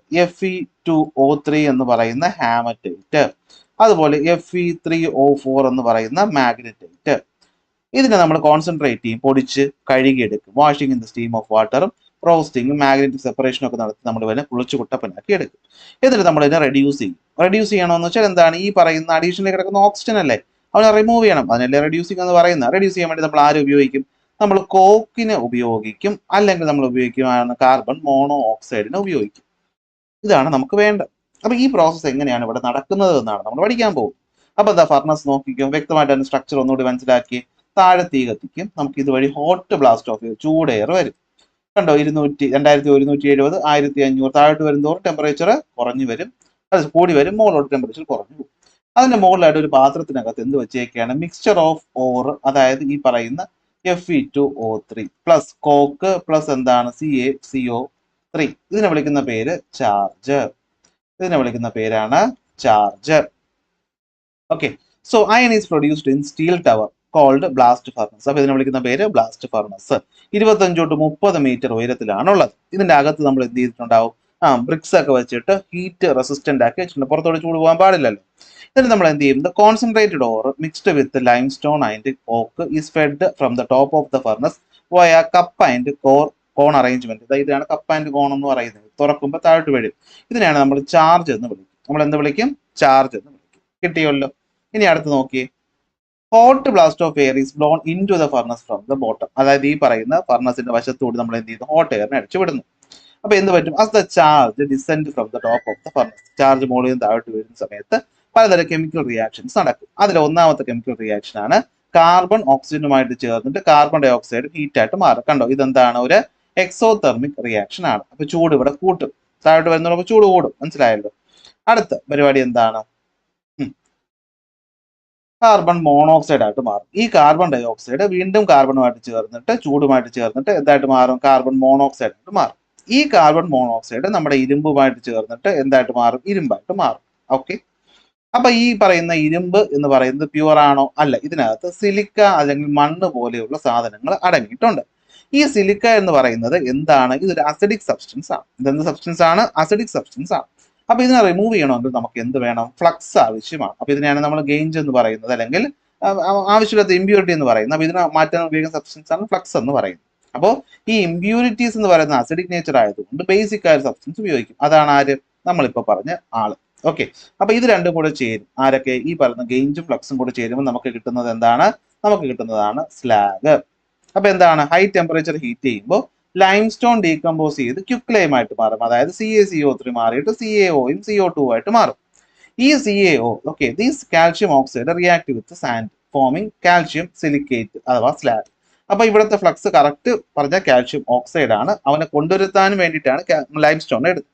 SiO2 ആയിട്ട് ചേർത്തിട്ട് CaSiO3 ആയിട്ട് മാറും ഈ സ്ലാഗ്. ഈ സ്ലാഗ് എന്ന് പറയുന്നത് എന്താണ്? ഇവിടെ ഒരു ചോദ്യം നോക്കടാ. ഇപ്പൊ നമുക്ക് കിട്ടിയ ഫ്ലക്സ് എന്ന് പറയുന്ന SiO2 അസിഡിക് ആയതുകൊണ്ട് ബേസ് ഉപയോഗിച്ചു. ഇനി ഇത് ബേസിക് ആയതെങ്കിൽ നമ്മൾ എന്ത് ഉപയോഗിച്ചേനെ? അസിഡിക് ആയിട്ട് വസ്തുവിനെ ഉപയോഗിച്ചേനെ, മറക്കരുത്. ഇനി ഇത് പറഞ്ഞല്ലോ, ഇതെന്താണ്? നമ്മൾ ഇതിനേക്കാളും ലെസ് ഡെൻസ് ആണ്. അതായത് സ്ലാഗ് എന്ന് പറയുന്നത് നമ്മുടെ ഇരുമ്പിനേക്കാളും ലെസ് ഡെൻസ് ആണ്. അതുകൊണ്ട് എന്ത് ചെയ്യും? ഫ്ലോട്ട് ചെയ്യും. അതായത് പടത്തിലോട്ട് നോക്കിയാൽ നിങ്ങൾക്ക് കിട്ടും. കണ്ടോ? കണ്ടോ? ഇംപ്യൂർ ആയിട്ടുള്ളവന് നമ്മൾ സ്ലാഗിന് ഡെൻസിറ്റി കുറവായിട്ട് മുകളിൽ നിന്ന് റിമൂവ് ചെയ്യും. മോൾട്ടൺ അയൺ നമുക്ക് ഇവിടെ നിന്ന് കിട്ടും, താഴേന്ന് കിട്ടും. So these are removed at A regular interval through separate tube or tap. Slag പിന്നെ എന്തിനു ഉപയോഗിക്കും? ഈ കിട്ടുന്ന സിലിക്ക എന്ന് പറയുന്ന സിമെന്റുമായിട്ട് അല്ലെ, നമ്മൾ പിന്നീട് സിമെന്റ് പ്രൊഡക്ഷനും കൺസ്ട്രക്ഷനും വേണ്ടിയിട്ട് ഇതിനെ യൂസ് ചെയ്യും. അങ്ങനെ നമുക്ക് കിട്ടിയ ഇരുമ്പുണ്ടല്ലോ, അവസാനം കിട്ടിയ ഇരുമ്പ്. ഈ ഇരുമ്പ് നോക്കുകയാണെങ്കിൽ ഇപ്പോഴും 4% കാർബൺ കാണുമേ. ഇതിനെ നമ്മൾ പിഗ് അയൺ എന്ന് വിളിക്കും. അപ്പൊ ഇത് ഇമ്പോർട്ടന്റ് ആണ്, ഭയങ്കരമായിട്ട് ചോദിക്കും. എന്താണ് പിഗ് അയൺ? 4% കാർബൺ ഉണ്ടെങ്കിൽ പിഗ് അയൺ. അത്ര പ്യുവർ ഫോം ആണോ എന്ന് ചോദിച്ചാൽ അല്ല. അതിന് നമ്മൾ വീണ്ടും പ്യൂരിഫൈ ചെയ്ത് വെറും 2% കാർബൺ ആക്കി മാറ്റുമ്പോൾ നമുക്ക് അതിന് ഈസി ആയിട്ട് കാസ്റ്റ് ചെയ്യാൻ പറ്റും. അതുകൊണ്ട് നമ്മൾ എന്ത് വിളിക്കും? കാസ്റ്റ് അയൺ എന്ന് വിളിക്കും. 2% കാർബൺ. ഇനി വീണ്ടും ശുദ്ധീകരിച്ച് വെറും 0.2 to 0.5% കാർബൺ മാത്രമുള്ള ഇരുമ്പിനെ നമ്മൾ റോട്ട് അയൺ എന്നാണ് വിളിക്കുന്നത്. ഇത് ഓരോന്നും ഓരോ പർപ്പസിനായിട്ട് നമ്മൾ എന്ത് ചെയ്യും? കയറ്റി അയക്കുകയും ചെയ്യും. അപ്പൊ ഇത്രയേ ഉള്ളൂ സംഭവം. നമ്മൾ എന്ത് പഠിച്ചു? ഇരുമ്പിനെ പ്യൂരിഫൈ ചെയ്യുന്ന രീതി പഠിച്ചു. അപ്പം നോക്കടാ, എന്താ സ്റ്റീൽ എന്ന് പറഞ്ഞു കഴിഞ്ഞാൽ നമ്മൾ പറഞ്ഞു ഈ ഇരുമ്പെന്ന് പറയുന്നത് അല്ലേ, നമുക്ക് പല ഫോമിൽ കിട്ടും. അതായത് ഈ പ്യൂരിറ്റി വെച്ചുകൊണ്ട് നമുക്ക് ഇരുമ്പിനെ പിഗ് അയണെന്നും കാസ്റ്റ് അയണെന്നും റോട്ട് അയണെന്നും ഒക്കെ പറഞ്ഞ് നമുക്ക് വിളിക്കാൻ പറ്റും. അങ്ങനെ കിട്ടുന്ന ഈ പറയുന്ന ഇരുമ്പ് ഡയറക്റ്റായിട്ട് എടുത്ത് ഉപയോഗിക്കുക എന്ന് പറയുന്നത് അത്ര പോസിബിളായ കാര്യമല്ല. ഉപയോഗിക്കാറുണ്ട് ഇൻഡസ്ട്രികളിൽ മറ്റ് പല സാധനങ്ങളും നിർമ്മിക്കാൻ വേണ്ടിയിട്ട്. അല്ലാതെ നമ്മൾ ഉപയോഗിക്കുന്ന ഫോമിലോട്ട് ഈ പറയുന്ന ഡയറക്റ്റ് ഇരുമ്പിനെ ഉപയോഗിക്കുക എന്ന് പറയുന്നത് അത്ര പോസിബിളായ കാര്യമല്ല. അപ്പോൾ നമ്മൾ ഇരുമ്പിൻ്റെ ഒരു അലോയിയാണ് ഉപയോഗിക്കുന്നത്. നിങ്ങൾ തന്നെ ആലോചിച്ച് നോക്കിയാൽ, നിങ്ങളുടെ വീട്ടിൽ നമ്മൾ ഇരുമ്പിൻ്റെ പാത്രങ്ങളാണോ അതോ സ്റ്റീൽ പാത്രങ്ങളാണോ കൂടുതൽ ഉപയോഗിക്കുന്നത്? സ്റ്റീൽ എന്ന് പറയും അല്ലേ. അപ്പോൾ സ്റ്റീൽ എന്ന് പറയുന്നത് ഇരുമ്പിൻ്റെ ഒരു അലോയിയാണ്. ഈ പറയുന്ന ഇരുമ്പിനകത്ത് കാർബൺ കണ്ടന്റ് ഉള്ള ഒരു അലോയി ഓഫ് അയൺ ആണ് എന്തെന്ന് പറയുന്നത്? സ്റ്റീൽ എന്ന് പറയുന്നത്. സാധാരണഗതിയിൽ 0.05 to 1.5% വരെ കാർബണാണ് ഈ പറയുന്ന സ്റ്റീലിൽ കാണുന്നത്. കാരണം എന്താണെന്ന് വെച്ചാൽ, നമ്മളിപ്പോൾ പറഞ്ഞല്ലോ പിഗ് അയൺ, ഇതൊന്നും ഡയറക്റ്റായിട്ട് നമുക്ക് ഈ ബ്ലാസ്റ്റ് ഫർണസിൽ നിന്ന് കിട്ടും. ഇതിന് ഡയറക്റ്റായിട്ട് എടുത്ത് നമുക്ക് ഈ പറഞ്ഞ അടിച്ചു പരത്തി വേറെ ഷേപ്പിലാക്കാനോ വെൽഡ് ചെയ്യാനോ അതൊന്നും പറ്റത്തില്ല. അപ്പോൾ അങ്ങനെ വരുമ്പോഴത്തേക്ക് നമുക്ക് അങ്ങനത്തെ ഫോമിലുള്ളതാണല്ലോ നമുക്ക് ആവശ്യം. അപ്പോൾ നമ്മൾ എന്ത് ചെയ്യും? ഇതിനെ ഇൻഡസ്ട്രിയൽ പർപ്പസിന് മാത്രമേ ഉപയോഗിക്കത്തുള്ളൂ. എന്നാൽ ഈ പറയുന്ന ഇരുമ്പിൻ്റെ അലോയി ആയിട്ടുള്ള സ്റ്റീലിനെയാണ് നമ്മൾ എന്ത് ചെയ്യുന്നത്? നോർമൽ ആവശ്യങ്ങൾക്ക് ഉപയോഗിക്കുന്നത്. അപ്പോൾ സ്റ്റീൽ എന്ന് വെച്ചാൽ എന്താണെന്നറിയാലോ? Steel is an alloy of iron and carbon, typically containing 0.5 to 1.5% carbon. അത് ഉള്ളത് കൊണ്ട് ഗുണം എന്താണ്? Gives it strength, versatility for industrial use, unlike pig iron from blast furnace which is brittle due to high carbon content. അല്ലെ, high carbon content ഉള്ളത് കൊണ്ട് തന്നെ ഇത് ബ്രിട്ടിലാണ്, പെട്ടെന്ന് പൊട്ടിപ്പോവും. അപ്പോൾ നമുക്കിങ്ങനെ അടിച്ചു പരത്തി ഷീറ്റാക്കാനോ വലിച്ചു നൂലാക്കാനോ പറ്റത്തില്ല. ആരെ? സാധാരണ ഇരുമ്പിലെ. അപ്പോൾ നമ്മളതിനെ കാർബൺ ഉള്ള അലോയി ഓഫ് സ്റ്റീലാക്കി മാറ്റും, അല്ലെങ്കിൽ അലോയി സ്റ്റീലാക്കി മാറ്റും. അതിലൂടെ നമുക്കതിനെ വെൽഡബിൾ ആക്കാൻ പറ്റും, അതിനെ ടഫാക്കാൻ പറ്റും. അതുപോലെ തന്നെ നമുക്ക് പല ആവശ്യങ്ങൾക്ക് വേണ്ടി ഉപയോഗിക്കാനായിട്ടും പറ്റും. അപ്പോൾ നമ്മൾ പറഞ്ഞല്ലോ എത്രത്തോളം കാർബൺ അടങ്ങിയിട്ടുണ്ട് ഈ പറയുന്ന സ്റ്റീലിൽ എന്നതിനെ അടിസ്ഥാനപ്പെടുത്തി സ്റ്റീലിനെ 3 ഡിവൈഡ് ചെയ്യാൻ പറ്റും. 1 mild steel, 2 medium steel, 3 high carbon steel. അപ്പോൾ വളരെ കുറച്ച് മാത്രമേ കാർബൺ ഉള്ളൂ. 0.05 തൊട്ട് 0.2 വരെ ആണെങ്കിൽ നമ്മളതിനെ എന്ത് വിളിക്കും? മൈൽഡ് സ്റ്റീൽ എന്ന് വിളിക്കും. അപ്പോൾ കാർബൺ കണ്ടന്റ് കുറവായത് കൊണ്ട് നമ്മൾ പറഞ്ഞല്ലോ, കാർബൺ കണ്ടന്റ് കൂടുതലായതുകൊണ്ടാണ് അത് ബ്രിട്ടിലായി പോയത്, പൊട്ടിപ്പോകുന്നത്. അപ്പോൾ കാർബൺ കണ്ടന്റ് കുറവാകുമ്പോൾ അത് ലെസ് ബ്രിട്ടിലാവും. ബ്രിട്ടിൽ ആവുക എന്ന് പറഞ്ഞു കഴിഞ്ഞാൽ, അല്ലെങ്കിൽ ബ്രിട്ടിൽ അല്ലെന്ന് പറഞ്ഞു കഴിഞ്ഞാൽ അർത്ഥം എന്താ? നമുക്കതിനെ ഈസി ആയിട്ട് നൂലുകളായിട്ടോ അടിച്ചു പരത്തി ഷീറ്റുകളായിട്ടോ ഒക്കെ മാറ്റാൻ പറ്റും. കുറച്ച് ഇലാസ്റ്റിക് പ്രോപ്പർട്ടീസ് ഒക്കെ കിട്ടുമെന്ന് പറയാൻ പറ്റും അല്ലേ. സ്ട്രോങ് ആണ്, ഹാർഡാണ്. എന്തിനാണ്? അഗ്രികൾച്ചറൽ ടൂൾസ് ഒക്കെ ഉണ്ടാക്കാൻ വേണ്ടിയിട്ടാണ് ഉപയോഗിക്കുന്നത്. അപ്പോൾ നമുക്ക് എന്ത് ചെയ്യാൻ പറ്റും? ഡ്രോൺ ഇൻ ടു വയേഴ്സ്, നൂല് പോലെ വലിച്ചു നീട്ടാനോ അല്ലെങ്കിൽ അടിച്ചു പരത്തി ഷീറ്റാക്കാനോ പറ്റും. ആരെ? മൈൽഡ് സ്റ്റീലിന്. 0.05 തൊട്ട് 0.2% വരെയാണ് കാർബൺ ഉള്ളത്. അടുത്ത് വരുന്നതാണ് മീഡിയം സ്റ്റീല്. 0.2 തൊട്ട് 0.6% വരെ കാർബൺ, ഞാൻ ഹൈ എന്ന് പറഞ്ഞു അല്ലേ, ഹൈലി ഹാർഡ്നെസ് ഉള്ളവയാണ്.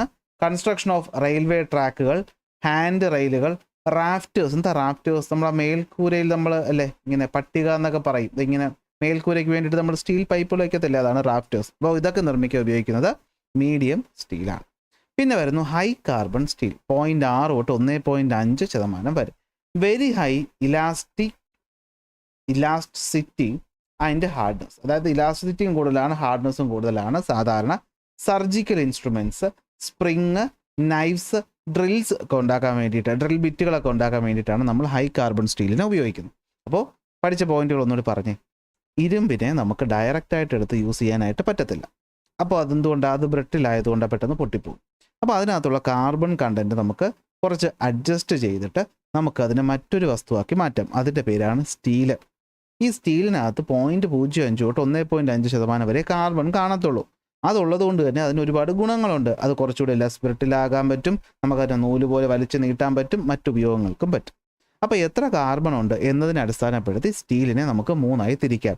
Mild steel, medium steel, high carbon steel. പറഞ്ഞേ, mild steel, medium steel, high carbon steel. Mild എന്ന് പറയുമ്പോൾ വളരെ ചെറിയ അളവിലെ കാർബൺ ഉള്ളൂ, 0.05 തൊട്ട് 0.2 വരെ. നമുക്കതിനെ വയറുകളായിട്ടും ഷീറ്റുകളായിട്ടും അടിച്ച് പരത്തിയെടുക്കാനായിട്ട് പറ്റും. അഗ്രികൾച്ചറൽ ടൂൾസ് നിർമ്മിക്കാൻ ഉപയോഗിക്കുന്നത് മൈൽഡ് സ്റ്റീലാണ്. അപ്പോൾ മൈൽഡ് എന്ന് കേൾക്കുന്നത് നമുക്ക് വൈൽഡ് എന്നൊരു വാക്കുമായിട്ട് താരതമ്യപ്പെടുത്താൻ പറ്റും അല്ലേ.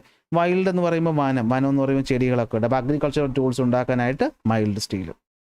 മീഡിയം സ്റ്റീൽ എന്ന് പറയുമ്പോഴത്തേക്കും 0.2 തൊട്ട് 0.6 വരെയാണ് കാർബൺ കണ്ടന്റ് ഉള്ളത്. ഹൈ ഹാർഡ്നെസ് ആണ്. അപ്പോൾ ഹാർഡ്നെസ് കൂടിയത് കൊണ്ട് തന്നെ റെയിൽവേ ട്രാക്ക് ഉണ്ടാക്കാൻ വേണ്ടിയിട്ട്, അതുപോലെ തന്നെ ഹാൻഡ് റെയിലുകൾ ഉണ്ടാക്കാൻ വേണ്ടിയിട്ട്, അതുപോലെ തന്നെ റാഫ്റ്റേഴ്സ് എന്ന് വെച്ചാൽ എന്താ, നമ്മുടെ മേൽക്കൂരയുടെ സാധനം ഉണ്ടാക്കാൻ വേണ്ടിയിട്ട് മീഡിയം സ്റ്റീലിന് ഉപയോഗിക്കും. ഹൈ കാർബൺ സ്റ്റീൽ എന്ന് പറയുമ്പോഴത്തേക്കും ഹൈ സ്റ്റാൻഡേർഡ് കാര്യങ്ങൾക്കായിരിക്കും ഉപയോഗിക്കുന്നത്. എന്തൊക്കെയായിരിക്കും? സർജിക്കൽ ഇൻസ്ട്രുമെൻറ്റ്സ് അല്ലേ, കുറച്ച് ഇമ്പോർട്ടൻ്റ് ആയ കാര്യം അല്ലേ. സ്പ്രിങ് അതത്ര ഇമ്പോർട്ടൻ്റ് അല്ല. കത്തികൾ, ഡ്രില്ലുകളൊക്കെ ഉണ്ടാക്കാൻ വേണ്ടിയിട്ട് ഉപയോഗിക്കുന്നതാണ് ഹൈ കാർബൺ സ്റ്റീൽ. 0.6 തൊട്ട് 1.5 വരെ. തീർന്നു, സ്റ്റീൽ തീർന്നു, സെറ്റ് അല്ലേ. അപ്പോൾ medium steel, mild steel, medium steel, high carbon steel.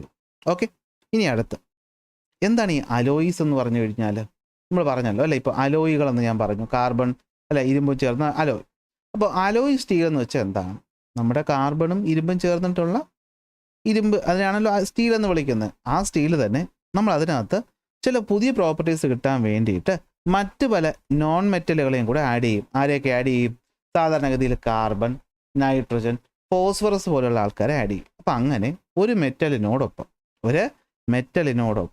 മറ്റൊരു നോൺ മെറ്റലിനെയും കൂടെ ആഡ് ചെയ്യുമ്പോൾ നമുക്ക് കിട്ടുന്ന ഒരു വസ്തുവാണ് അലോയി എന്ന് പറയുന്നത്. അപ്പോൾ എന്താണ് അലോയി എന്ന് പറഞ്ഞു കഴിഞ്ഞാൽ?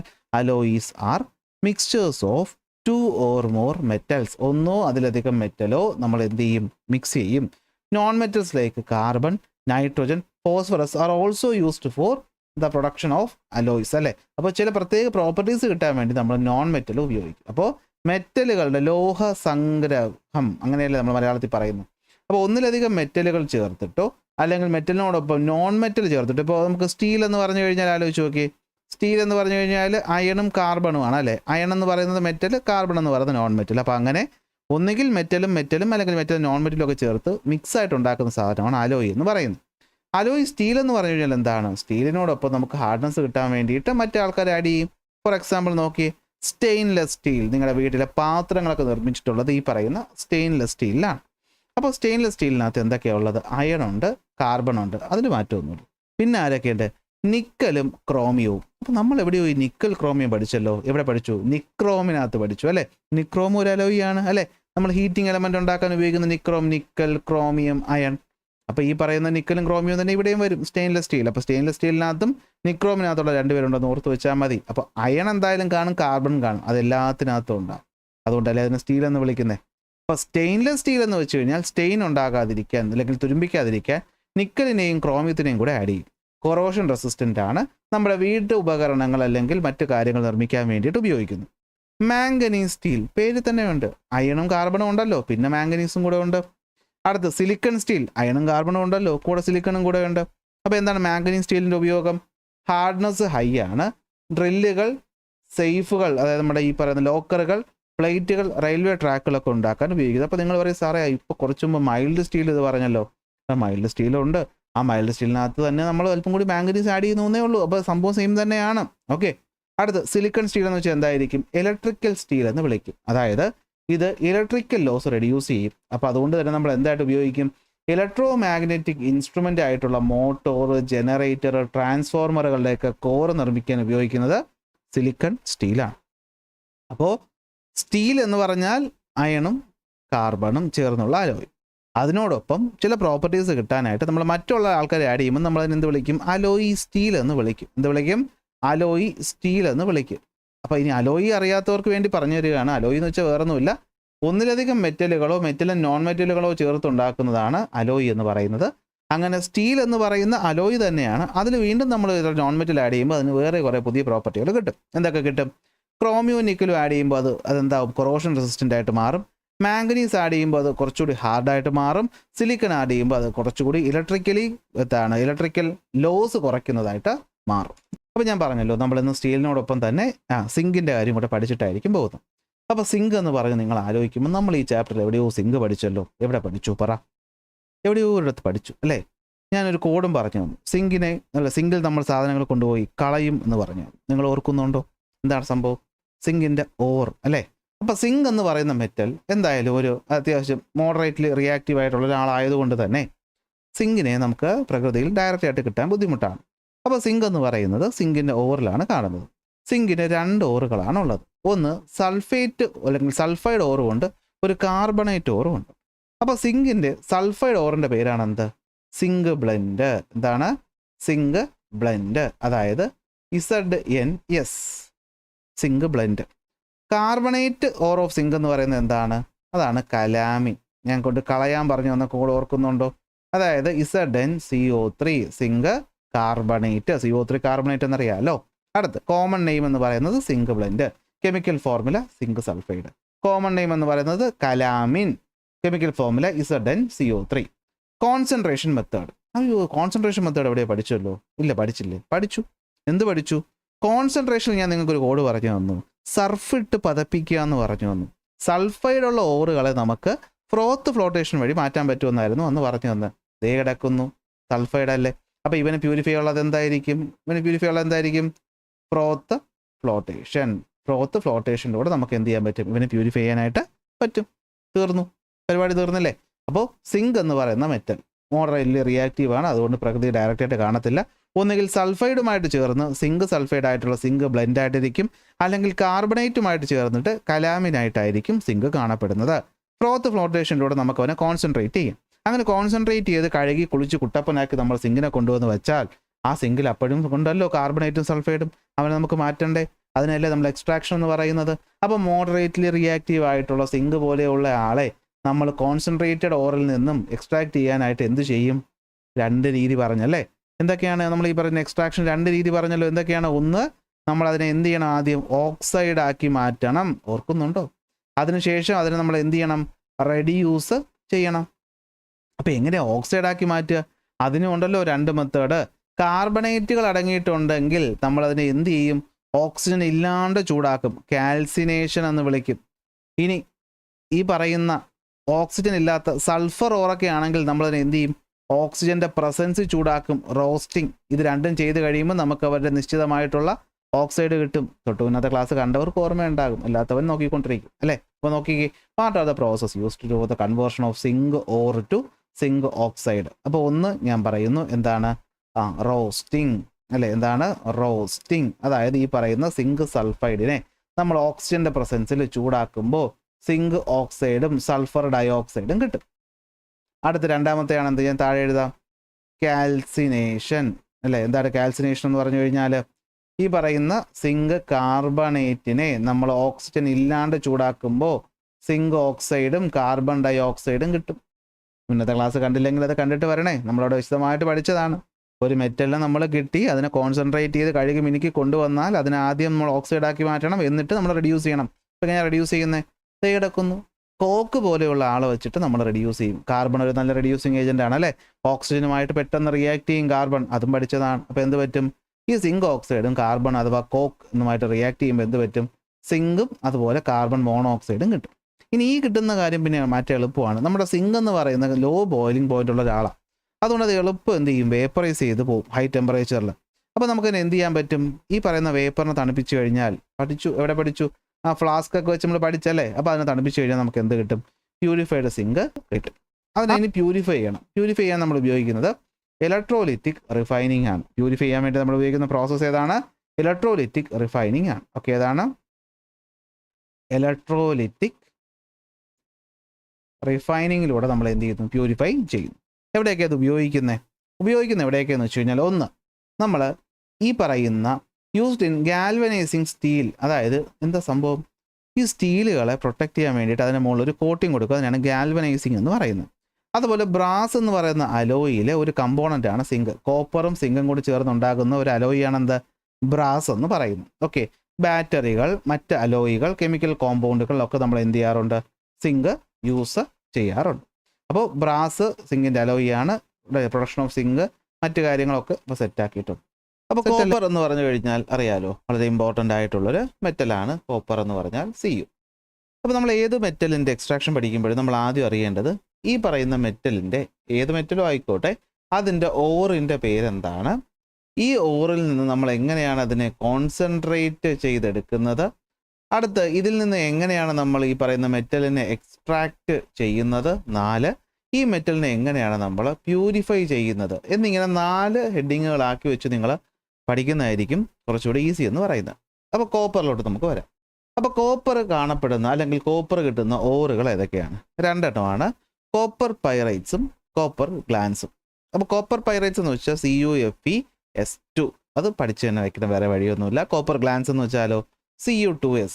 അപ്പോൾ ഒന്നാമത്തെ പോയിന്റ്, കോപ്പർ എന്ന് പറയുന്ന മെറ്റൽ നമുക്ക് പ്രകൃതിയിൽ നിന്ന് ഓറിൻ്റെ ഫോമിൽ കിട്ടും. ഏതൊക്കെയാണ് കോപ്പറിന് പ്രധാനപ്പെട്ട ഓറ്, CuFeS2. ഓക്കെ, ഇതിനെയാണ് നമ്മൾ കോപ്പർ പൈറൈറ്റ്സ് എന്ന് വിളിക്കുന്നത്. അയൺ പൈറൈറ്റ്സിനെയും കോപ്പർ പൈറൈറ്റ്സിനെയൊക്കെ ചേർത്തിട്ട് നമ്മൾ ഫൂൾസ് ഗോൾഡ് എന്ന് പറയാറുണ്ട്. കാണാൻ എന്തുകൊണ്ടെന്ന് വെച്ചാൽ ഇതൊരു സ്വർണ്ണത്തെ പോലെ തോന്നിക്കും. മെയിനായിട്ട് നമ്മൾ അയൺ പൈറൈറ്റ്സിനാണ് പറയുന്നത്, എങ്കിലും ഇതിനെയും നമ്മൾ എന്ത് ചെയ്യാറുണ്ട്, ഫൂൾസ് ഗോൾഡ് എന്ന് വിളിക്കും. അപ്പോൾ കോപ്പർ, അയണും സൾഫൈഡും. അടുത്ത് വരുന്നതാണ് എന്ത്, കോപ്പർ ഗ്ലാൻസ്. അതെന്താണ്, Cu2S ആണ്. അപ്പോൾ സൂക്ഷിച്ച് നോക്കിയാൽ നിങ്ങൾക്ക് കാണാൻ പറ്റും 2 സൾഫൈഡ് ഉണ്ട്. അപ്പോൾ സൾഫൈഡ് ഉണ്ടെങ്കിൽ പിന്നെ കോൺസെൻട്രേറ്റ് ചെയ്യാൻ വേറെ മെത്തേഡുകളെ പറ്റി ഒന്നും ചിന്തിക്കേണ്ട. എന്താണത്, ഫ്രോത്ത് ഫ്ലോട്ടേഷൻ ആണ് അല്ലേ. ഫ്രോത്ത് ഫ്ലോട്ടേഷൻ വഴിയാണ് നമ്മൾ ഇവർ എന്ത് ചെയ്യുന്നത്, കോൺസെൻട്രേറ്റ് ചെയ്യുന്നത്. അങ്ങനെ കഴുകി മിനുക്കി സുന്ദരക്കുട്ടപ്പന്മാരാക്കി നമ്മൾ മാറ്റി. അടുത്ത ജോലി എന്താ, ഇവരെ എക്സ്ട്രാക്ട് ചെയ്യുക എന്നുള്ളതാണ്. അതായത് ഈ ഫോമിൽ നിന്ന് മാറ്റി നമുക്ക് കോപ്പർ പുറത്ത് കിട്ടണ്ടേ. അപ്പോൾ എക്സ്ട്രാക്ട് ചെയ്യുന്നത് എങ്ങനെയാണെന്ന് വെച്ച് കഴിഞ്ഞാൽ നോക്കടാ, ഈ CuFeS2 എന്ന് പറഞ്ഞാലും അല്ലെങ്കിൽ Cu2S എന്ന് പറഞ്ഞാലും ഇതിനകത്ത് അയണിൻ്റെ ഓക്സൈഡുകൾ കാണും, പ്രധാനമായിട്ടും നമ്മുടെ കോപ്പർ പൈറൈറ്റ്സിനകത്ത്. ഈ അയൺ ഓക്സൈഡ് എന്ന് പറയുന്നതാണ് ഇവിടുത്തെ ഇമ്പ്യൂരിറ്റി എന്ന് പറയുന്നത്. അവനാണ് നമുക്ക് എന്ത് ചെയ്യാനുള്ളത്, മാറ്റാനുള്ളത്. അപ്പോൾ നമുക്കറിയാം ഇമ്പ്യൂരിറ്റി മാറ്റാൻ നമ്മൾ ഫ്ലക്സ് ആഡ് ചെയ്യും. അപ്പോൾ ഈ പറയുന്ന അയൺ ഓക്സൈഡ് എന്ന് പറഞ്ഞാൽ, അയൺ എന്ന് വെച്ചാൽ ഒരു മെറ്റൽ അല്ലേ. അപ്പോൾ മെറ്റലുകളുടെ ഓക്സൈഡുകളെല്ലാം തന്നെ എന്താണ്, ബേസിക് സ്വഭാവം കാണിക്കുന്ന ആൾക്കാരാണ്. അത് നമ്മൾ പഠിച്ചു വെച്ചുകൊള്ളണം. മെറ്റലുകളുടെ ഓക്സൈഡ് എപ്പോഴും ബേസിക് സ്വഭാവം, അതുപോലെ ബേസിക് ആയിട്ടുള്ള അല്ലെങ്കിൽ നോൺ മെറ്റലുകളുടെ ഓക്സൈഡ് കാണിക്കുന്നത് എന്താണ്, അസിഡിക് സ്വഭാവമാണ്. ഇപ്പോഴത്തെ 8ാം ക്ലാസ്സുകാർക്ക് ടെക്സ്റ്റ് ബുക്കിനകത്ത് ഇതിനകത്തുണ്ട് ഈ ടോപ്പിക്ക് വരുന്നുണ്ട്. നിങ്ങൾ മുന്നേ പഠിച്ചിട്ടുണ്ടാകുമെന്നാണ് എൻ്റെ ഒരു ഓർമ്മ, എന്നാലും എനിക്കത്ര ഉറപ്പില്ല. അപ്പോൾ മനസ്സിലാക്കുക, അയൺ ഓക്സൈഡ് കാണും. അപ്പോൾ അയണിൻ്റെ ഓക്സൈഡ് ബേസിക് സ്വഭാവമാണ്. അപ്പോൾ അവരെ നമുക്ക് മാറ്റണമെങ്കിൽ നമ്മൾ ആഡ് ചെയ്യേണ്ട ഫ്ലക്സ് എന്ന് പറയുന്നത് എന്തായിരിക്കണം, അത് അസിഡിക് ആയിരിക്കണം. അപ്പോൾ അസിഡിക്കായ ഫ്ലക്സ് ആരാ ഇവിടെ ഉപയോഗിക്കുന്നത്, സിലിക്കൺ ഡയോക്സൈഡ് ആണ്, അഥവാ സാൻഡ്. അപ്പോൾ ഇത്രയേ ഉള്ളൂ സംഭവം. കോപ്പർ എന്ന് പറയുന്ന മെറ്റൽ, കോപ്പറിൻ്റെ ഓറിൻ്റെ പേരെന്താ, 2 കോപ്പർ ഓറുണ്ട്. കോപ്പർ പൈറൈറ്റ്സും ഉണ്ട്, കോപ്പർ ഗ്ലാൻസും ഉണ്ട്. 2-നകത്തും സൾഫൈഡ് അടങ്ങിയിട്ടുള്ളത് കൊണ്ട് തന്നെ 2-നെയും ഫ്രോത്ത് ഫ്ലോട്ടേഷനിലൂടെ നമ്മൾ എന്ത് ചെയ്യും, കോൺസെൻട്രേറ്റ് ചെയ്തെടുത്ത ഈ പറയുന്ന വസ്തുവിലോട്ട് നോക്കിയപ്പോൾ കണ്ടത് ഇവിടെയെല്ലാം അയൺ ഓക്സൈഡ് എന്ന് പറയുന്ന ഇമ്പ്യൂരിറ്റി ഉണ്ട്, അയണിൻ്റെ ഓക്സൈഡ് എന്ന ഇമ്പ്യൂരിറ്റി ഉണ്ട്. അയൺ ഓക്സൈഡ് ബേസിക് ആയതുകൊണ്ട് നമുക്കതിനെ എന്ത് ചെയ്യണം, മാറ്റണം അല്ലേ. അപ്പോൾ മാറ്റാനായിട്ടുള്ള വഴി എന്താണ്, നമ്മൾ ഒരു അസിഡിക് ആയിട്ടുള്ള നമ്മൾ ഫ്ലക്സ് ആഡ് ചെയ്യും. അതിൻ്റെ പേരാണ് സിലിക്കൺ ഡയോക്സൈഡ്. അപ്പോൾ ഈ സിലിക്കൺ ഡയോക്സൈഡ് ഈ പറയുന്ന അയൺ ഓക്സൈഡും ഒക്കെ ആഡ് ചെയ്തിട്ട് നമ്മൾ റിയാക്ട് ചെയ്ത് കഴിയുമ്പോഴത്തേക്ക് നമുക്ക് അയൺ പോവും. പിന്നെ എന്തുണ്ട്, Cu2. ഇവിടെ അയൺ പോയാൽ CuS2 അല്ലേ ഉള്ളൂ. നോക്ക്, ഇവിടെ നമുക്ക് എടുക്കാം. ഇവിടെ അയൺ ഓക്സൈഡ് പോയി, പിന്നെ ആരാ ഉള്ളത്, കോപ്പറും സൾഫറും. അപ്പോൾ Cu2S മാത്രം എന്തുണ്ടാവും, ബാക്കി ഉണ്ടാവും അല്ലേ. ഇവിടെ എന്തുണ്ടാവും, Cu2S മാത്രം ബാക്കി ഉണ്ടാവും. ഈ Cu2Sനെ നമുക്ക് മാറ്റണം, സൾഫറിനെ മാറ്റണം അല്ലേ. അപ്പോൾ സൾഫറിനെ മാറ്റണമെങ്കിൽ നമുക്കുള്ള അടുത്ത വഴി എന്താണ്, ഓക്സിജൻ്റെ പ്രസൻസിൽ ഹീറ്റ് ചെയ്യണം, പഠിച്ചിട്ടുണ്ട്. അപ്പോൾ ഇവിടെ നമ്മൾ പാർഷ്യലി നമ്മൾ ഇതിനെ എന്ത് ചെയ്യും, കോപ്പറസ് ഓക്സൈഡ് ആക്കി കൺവേർട്ട് ചെയ്യും. എങ്ങനെ, കൺട്രോൾഡ് ഫ്ലോ ഓഫ് എയറിൻ്റെ സപ്ലൈയിൽ നമ്മൾ ചൂടാക്കുമ്പോഴത്തേക്കും ഇതെന്തായിട്ട് മാറും, ഇത് Cu2O ആയിട്ട് മാറും. ഓക്കെ, എന്തായിട്ട് മാറും? Cu2O ആയിട്ട് മാറും. അടുത്ത് ഈ ഓക്സിജൻ റിമൂവ് ചെയ്യണം. ഓക്സിജൻ റിമൂവ് ചെയ്യാൻ നമ്മൾ പ്രത്യേകിച്ച് ഒന്നും ചെയ്യേണ്ട ആവശ്യമില്ല. എന്ത് ചെയ്താൽ മതി? ഈ കാണുന്ന Cu2S ഇവൻ തന്നെ എന്ത് ചെയ്തോളും? ഇവൻ റെഡ്യൂസ് ചെയ്തോളും. അതായത് ഈ പറയുന്ന രണ്ടുപേരും കൂടെ കാണുമ്പോഴത്തേക്കും കോപ്പറിനെ വിട്ടിട്ട് ഓക്സിജൻ ആരുടെ കൂടെ പോകും? സൾഫറിൻ്റെ കൂടെ പോകും. അപ്പോൾ നമുക്ക് എന്ത് കിട്ടും? Cu2Oയും Cu2S തമ്മിൽ റിയാക്ട് ചെയ്തിട്ട് ഈ പറയുന്ന സൾഫർ ഓക്സിജൻ്റെ കൂടെ പോയിട്ട് സൾഫർ ഡയോക്സൈഡ് ആയിട്ട് പോകും. പിന്നെ ബാക്കി ആരാ ഉള്ളത്? രണ്ടിടത്തെയും കോപ്പർ. അപ്പോൾ 2 അല്ലേ, കോപ്പർ എല്ലാം കൂടി ചേർത്തിട്ട് എന്ത് പറ്റും? 4ഉം 2ഉം 6 കോപ്പറായിട്ട് നമുക്ക് എന്ത് ചെയ്യും? ഇവിടെ കിട്ടും. ഓക്കെ, അപ്പോൾ ഇതാണ് നമ്മുടെ പരിപാടി എന്ന് പറയുന്നത്. അങ്ങനെ നമുക്ക് എന്ത് കിട്ടി? മെറ്റൽ കോപ്പർ കിട്ടി. അങ്ങനെ നമ്മൾ മെറ്റൽ കോപ്പറിനെ എന്ത് ചെയ്തെടുത്തു? എക്സ്ട്രാക്ട് ചെയ്തെടുത്തു. ഒന്നുകൂടെ നോക്കാം. കോപ്പർ എന്ന് പറയുന്നത് പ്രകൃതിയിൽ കിട്ടുന്നത് കോപ്പർ പൈറേറ്റിൻ്റെയും കോപ്പർ ഗ്ലാൻസിൻ്റെയും രൂപത്തിലാണ്. Copper pirates CuFeS2, copper glance ആണെങ്കിൽ Cu2S. ഇതിന് നമുക്ക് കോൺസെൻട്രേറ്റ് ചെയ്യണം. എങ്ങനെ? ഫ്രോത്ത് ഫ്ലോട്ടേഷനിലൂടെ ചെയ്യണം. കാരണം രണ്ടിടത്തും ആരുണ്ട്? സൾഫൈഡ് ഒട്ട്. അങ്ങനെ കിട്ടിയ ആളിൽ നിന്ന് നമുക്ക് കോപ്പറിനെ എക്സ്ട്രാക്ട് ചെയ്യണം. അപ്പോൾ അതിനകത്തുള്ള ഇമ്പ്യൂരിറ്റീസ് നമുക്ക് മാറ്റണം. അപ്പോൾ ഇവിടുത്തെ ഇമ്പ്യൂരിറ്റി ആരാണ്? അയൺ ഓക്സൈഡ് ആണ് ഇവിടെയുള്ള ഇമ്പ്യൂരിറ്റി. അയണിൻ്റെ ഓക്സൈഡ് ആണ് ഇമ്പ്യൂരിറ്റി. അപ്പോൾ ഈ അയൺ ഓക്സൈഡിനെ മാറ്റാനായിട്ട് നമ്മൾ അയൺ ഓക്സൈഡ് ബേസിക് ആണ്. അപ്പോൾ അസിഡിക് ആയിട്ടുള്ള സിലിക്ക കൊണ്ട് അല്ലെങ്കിൽ സാൻഡ് കൊണ്ട്, സിലിക്ക ഡയോക്സൈഡ് അല്ലെങ്കിൽ സാൻഡ് കൊണ്ട് നമ്മൾ റിയാക്ട് ചെയ്യും. നമുക്ക് എന്ത് കിട്ടും? കുപ്രസ് സൾഫൈഡ് കിട്ടും. ഈ കുപ്രസ് സൾഫൈഡിൽ നിന്ന് നമുക്ക് എന്ത് മാറ്റണം? സൾഫറിനെ മാറ്റണം. അപ്പോൾ നമുക്ക് അതിന് ആദ്യം അല്ലേ ഓക്സിഡൈസ് ചെയ്യണം. അതിനുവേണ്ടി നമ്മൾ ഓക്സിജനെ കടത്തി വിടുമ്പോഴത്തേക്കും അത് Cu2O ആയിട്ട് മാറും. പിന്നെ നമ്മൾ സാധാരണ ചെയ്യേണ്ടത് ഒരു റെഡ്യൂസിങ് ഏജൻറ്റിനെ ഉപയോഗിക്കുകയാണ്. ഇവിടെ നമുക്ക് റെഡ്യൂസിങ് ഏജൻറ്റിൻ്റെ ആവശ്യം വരുന്നില്ല. എന്തുകൊണ്ടെന്ന് വെച്ചാൽ ഈ Cu2Sഉം Cu2Oയും നിൽക്കുമ്പോഴത്തേക്കും ഈ ഓക്സിജനെ ആര് കൊണ്ടുപോയിക്കോളും? സൾഫർ കൊണ്ടുപോയിട്ട് സൾഫർ ഡയോക്സൈഡ് ആയിട്ട് മാറിക്കോളും. സോ ബാക്കി വരുന്ന 2, 2, 4, 4, 2, 6 കോപ്പർ നമുക്ക് അവിടെ നിന്ന് തന്നെ കിട്ടും. ഓക്കെ, ഇങ്ങനെ കിട്ടുന്ന കോപ്പർ ഇതെങ്ങനെയാണ് കിട്ടുന്നതെന്ന് വെച്ച് കഴിഞ്ഞാൽ നമ്മളിങ്ങനെ ഉരുക്കി ചൂടാക്കിയിട്ട് ചെറിയ ചെറിയ പാത്രങ്ങളിലോട്ട് ഈ പറയുന്ന ആളെ ഒഴിച്ചു വയ്ക്കുകയാണ് ചെയ്യുന്നത്.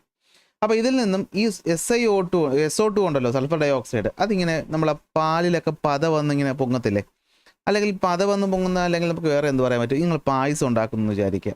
അല്ലെ, പായസം ഉണ്ടാക്കി കുറച്ച് കഴിയുമ്പോൾ പായസത്തിൽ ഇങ്ങനെ തിള വരും അല്ലേ, തിളയ്ക്കും. അപ്പോൾ തിളയ്ക്കുമ്പോൾ എന്താണ്? ഇങ്ങനെ ബബിൾസ് സർഫസ് വന്നിങ്ങനെ പൊട്ടിപ്പോവും.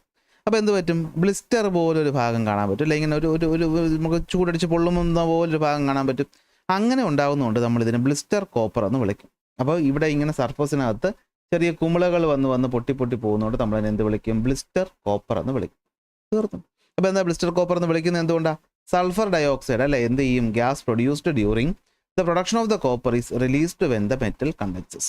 As A result blisters are formed and they appear as such on the surface of the copper lumps. അതുകൊണ്ട് ഇവിടെ സർഫസിൽ ഇങ്ങനെ കുമിളകൾ പോലെ കാണാം. അതുകൊണ്ട് നമ്മൾ അതിനെ ബ്ലിസ്റ്റർ കോപ്പർ എന്ന് വിളിക്കും. അപ്പോൾ ബ്ലിസ്റ്റർ കോപ്പർ കിട്ടി. പക്ഷേ നമുക്കിനി എന്ത് ചെയ്യണം? അതിനെ പ്യൂരിഫൈ ചെയ്യണം. അപ്പോൾ കോപ്പർ പോലെ ഒരു മെറ്റലിനെ പ്യൂരിഫൈ ചെയ്യാൻ എന്ത് മെത്തേഡാണ് ഉപയോഗിക്കുന്നത്? നമ്മൾ ഇലക്ട്രോളിസിസ് ആണ് ഉപയോഗിക്കുന്നത്. അപ്പോൾ ഇലക്ട്രോളിസിസിലോട്ട് പോകാമല്ലോ. അപ്പോൾ അതിനെ എക്സ്ട്രാക്ട് ചെയ്തു, അതിനെ പ്യൂരിഫൈ ചെയ്യണ്ടേ? പ്യൂരിഫിക്കേഷൻ സിമ്പിളാണ്. നമ്മളെന്താണ്? നമ്മുടെ ഇലക്ട്രോളിറ്റിക്സ് എല്ലാം ആലോചിച്ചാൽ മതി. നമ്മൾ എന്ത് ചെയ്യും? നമ്മൾ ഇംപ്യൂർ ആയിട്ടുള്ള കോപ്പറിനെ എന്തായിട്ട് എടുക്കും? ആനോഡായിട്ട് എടുക്കും. ഒരു പ്യുവർ കോപ്പറിൻ്റെ ചെറിയ ഭാഗത്തിന് നമ്മൾ എന്തായിട്ട് എടുക്കും? കാഥോഡായിട്ട് എടുക്കും. എന്നിട്ട് ഇവിടെ പോസിറ്റീവ് ടെർമിനൽ കൊടുക്കും, ഇവിടെ നെഗറ്റീവ് ടെർമിനലും കൊടുക്കും. എന്ത് പറ്റും? ഈ പറയുന്ന കോപ്പറിൽ നിന്നും അല്ലെ, കോപ്പർ ഇവിടെ എന്ത് നടക്കും? ഈ പറയുന്ന കോപ്പർ Cu2+ +2 ഇലക്ട്രോൺസ് ആയിട്ട് മാറിയിട്ട് ഈ കോപ്പർ അല്ലെ, ഈ പറയുന്ന സോളിഡായ കോപ്പർ എന്തായിട്ട് മാറും? അക്വസ് കോപ്പർ Cu2+ അയോണുകളായിട്ട് മാറും. അടുത്ത് ഈ സൊല്യൂഷനിൽ കാണുന്ന Cu2+ അയോൺ, സൊല്യൂഷനിൽ കിടക്കുന്ന Cu2+ അയോൺ ആരുടെ എത്തും? കാഥോഡിൻ്റെ അടുത്ത് എത്തും. എന്നിട്ട് എന്ത് പറ്റും? ഈ Cu2+ 2 ഇലക്ട്രോണിനെ വാങ്ങിച്ചിട്ട് Cu ആയിട്ട് മാറും.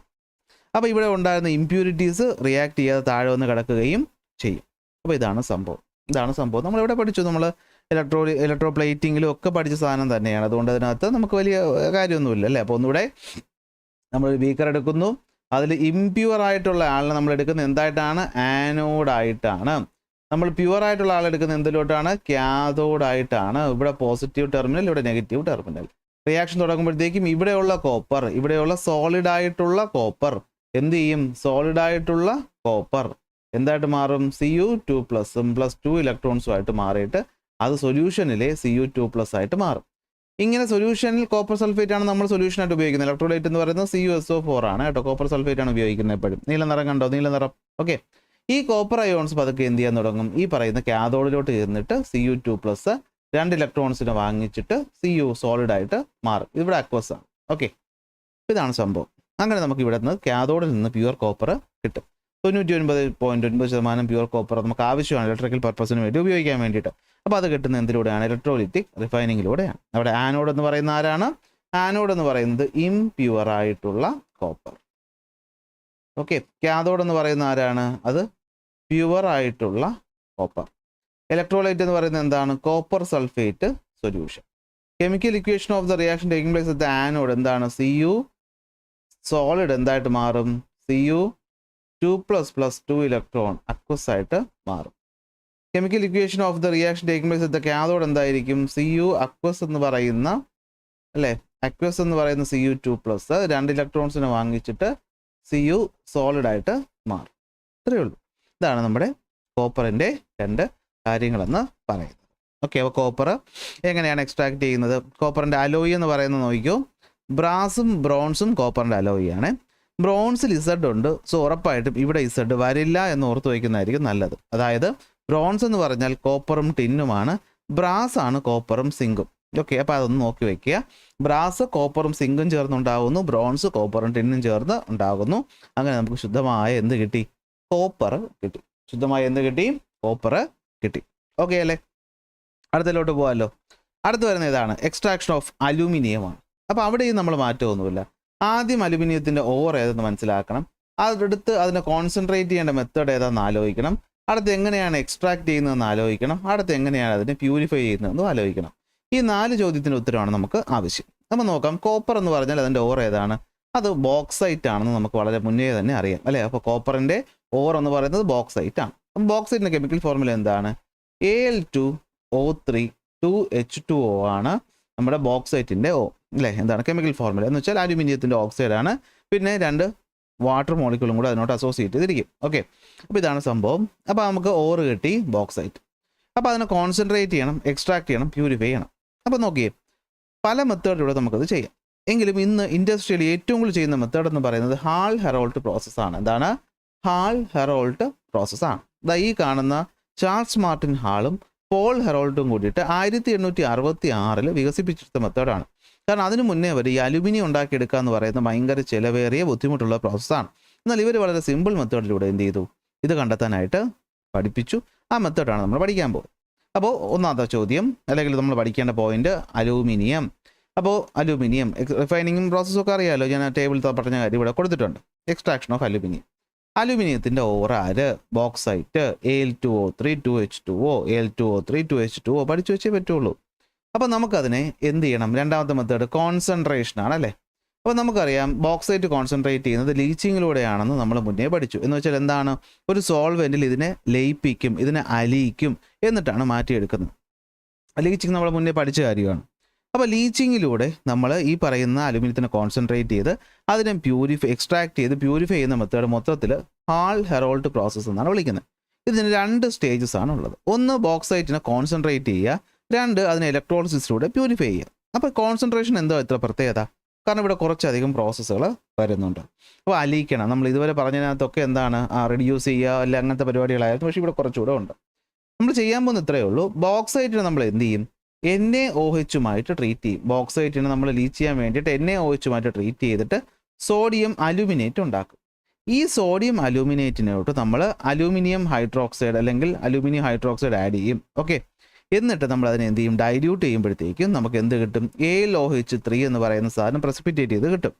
ഈ പ്രസിപ്പിറ്റേറ്റ് ചെയ്ത് കിട്ടുന്ന ആൾ നമ്മൾ വീണ്ടും ഹീറ്റ് ചെയ്യുമ്പോഴത്തേക്കുമാണ് നമുക്ക് അൺഹൈഡ്രസ് അലൂമിനിയം കിട്ടുന്നത്. ഈ അലൂമിനിയം നമ്മൾ വീണ്ടും ഇലക്ട്രോളിസിസ് ചെയ്യുമ്പോഴാണ് കിട്ടുന്നത്. അയ്യോ ഇത് ഒരുപാടുണ്ടല്ലോ എന്നൊക്കെ തോന്നും. അത്രയ്ക്കൊന്നുമില്ല, സിമ്പിളായിട്ട് നമുക്ക് നോക്കാം. ശ്രദ്ധിച്ചോ, ഫസ്റ്റ് പ്രോസസ്സ് Al2O3 2H2. അപ്പോൾ ഇതിനെ നമ്മൾ കോൺസെൻട്രേറ്റ് ചെയ്തെടുക്കുക, മെറ്റലിൻ്റെ കണ്ടൻറ്റ് കൂട്ടുക എന്നുള്ളതാണ് ഫസ്റ്റ് മെത്തേഡ് എന്ന് പറയുന്നത്. അപ്പോൾ നമുക്കറിയാം ലീച്ചിങ് മെത്തേഡാണ് നമ്മളിവിടെ ഉപയോഗിക്കുന്നത്. അപ്പോൾ ലീച്ചിങ്ങിന് വേണ്ടി നമ്മൾ എന്ത് സൊല്യൂഷനാണ് ഉപയോഗിക്കുന്നത്? സോഡിയം ഹൈഡ്രോക്സൈഡ് ആണ് നമ്മൾ ഉപയോഗിക്കുന്നത്, treated with hot concentrated sodium hydroxide.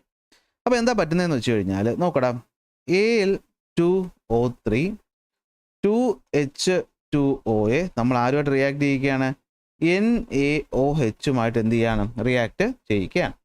അപ്പോൾ പറ്റുന്ന ഇത്രയേ ഉള്ളൂ. ഈ അലൂമിനിയത്തിൽ നിന്ന് എന്ത് പറ്റുമെന്ന് വെച്ച് കഴിഞ്ഞാൽ ഒരു അലൂമിനിയം കുറയും, എന്നിട്ട് അവിടെ ആര് വരും? സോഡിയം വരും. അപ്പോൾ NaAlO2 ആയിട്ട് മാറും.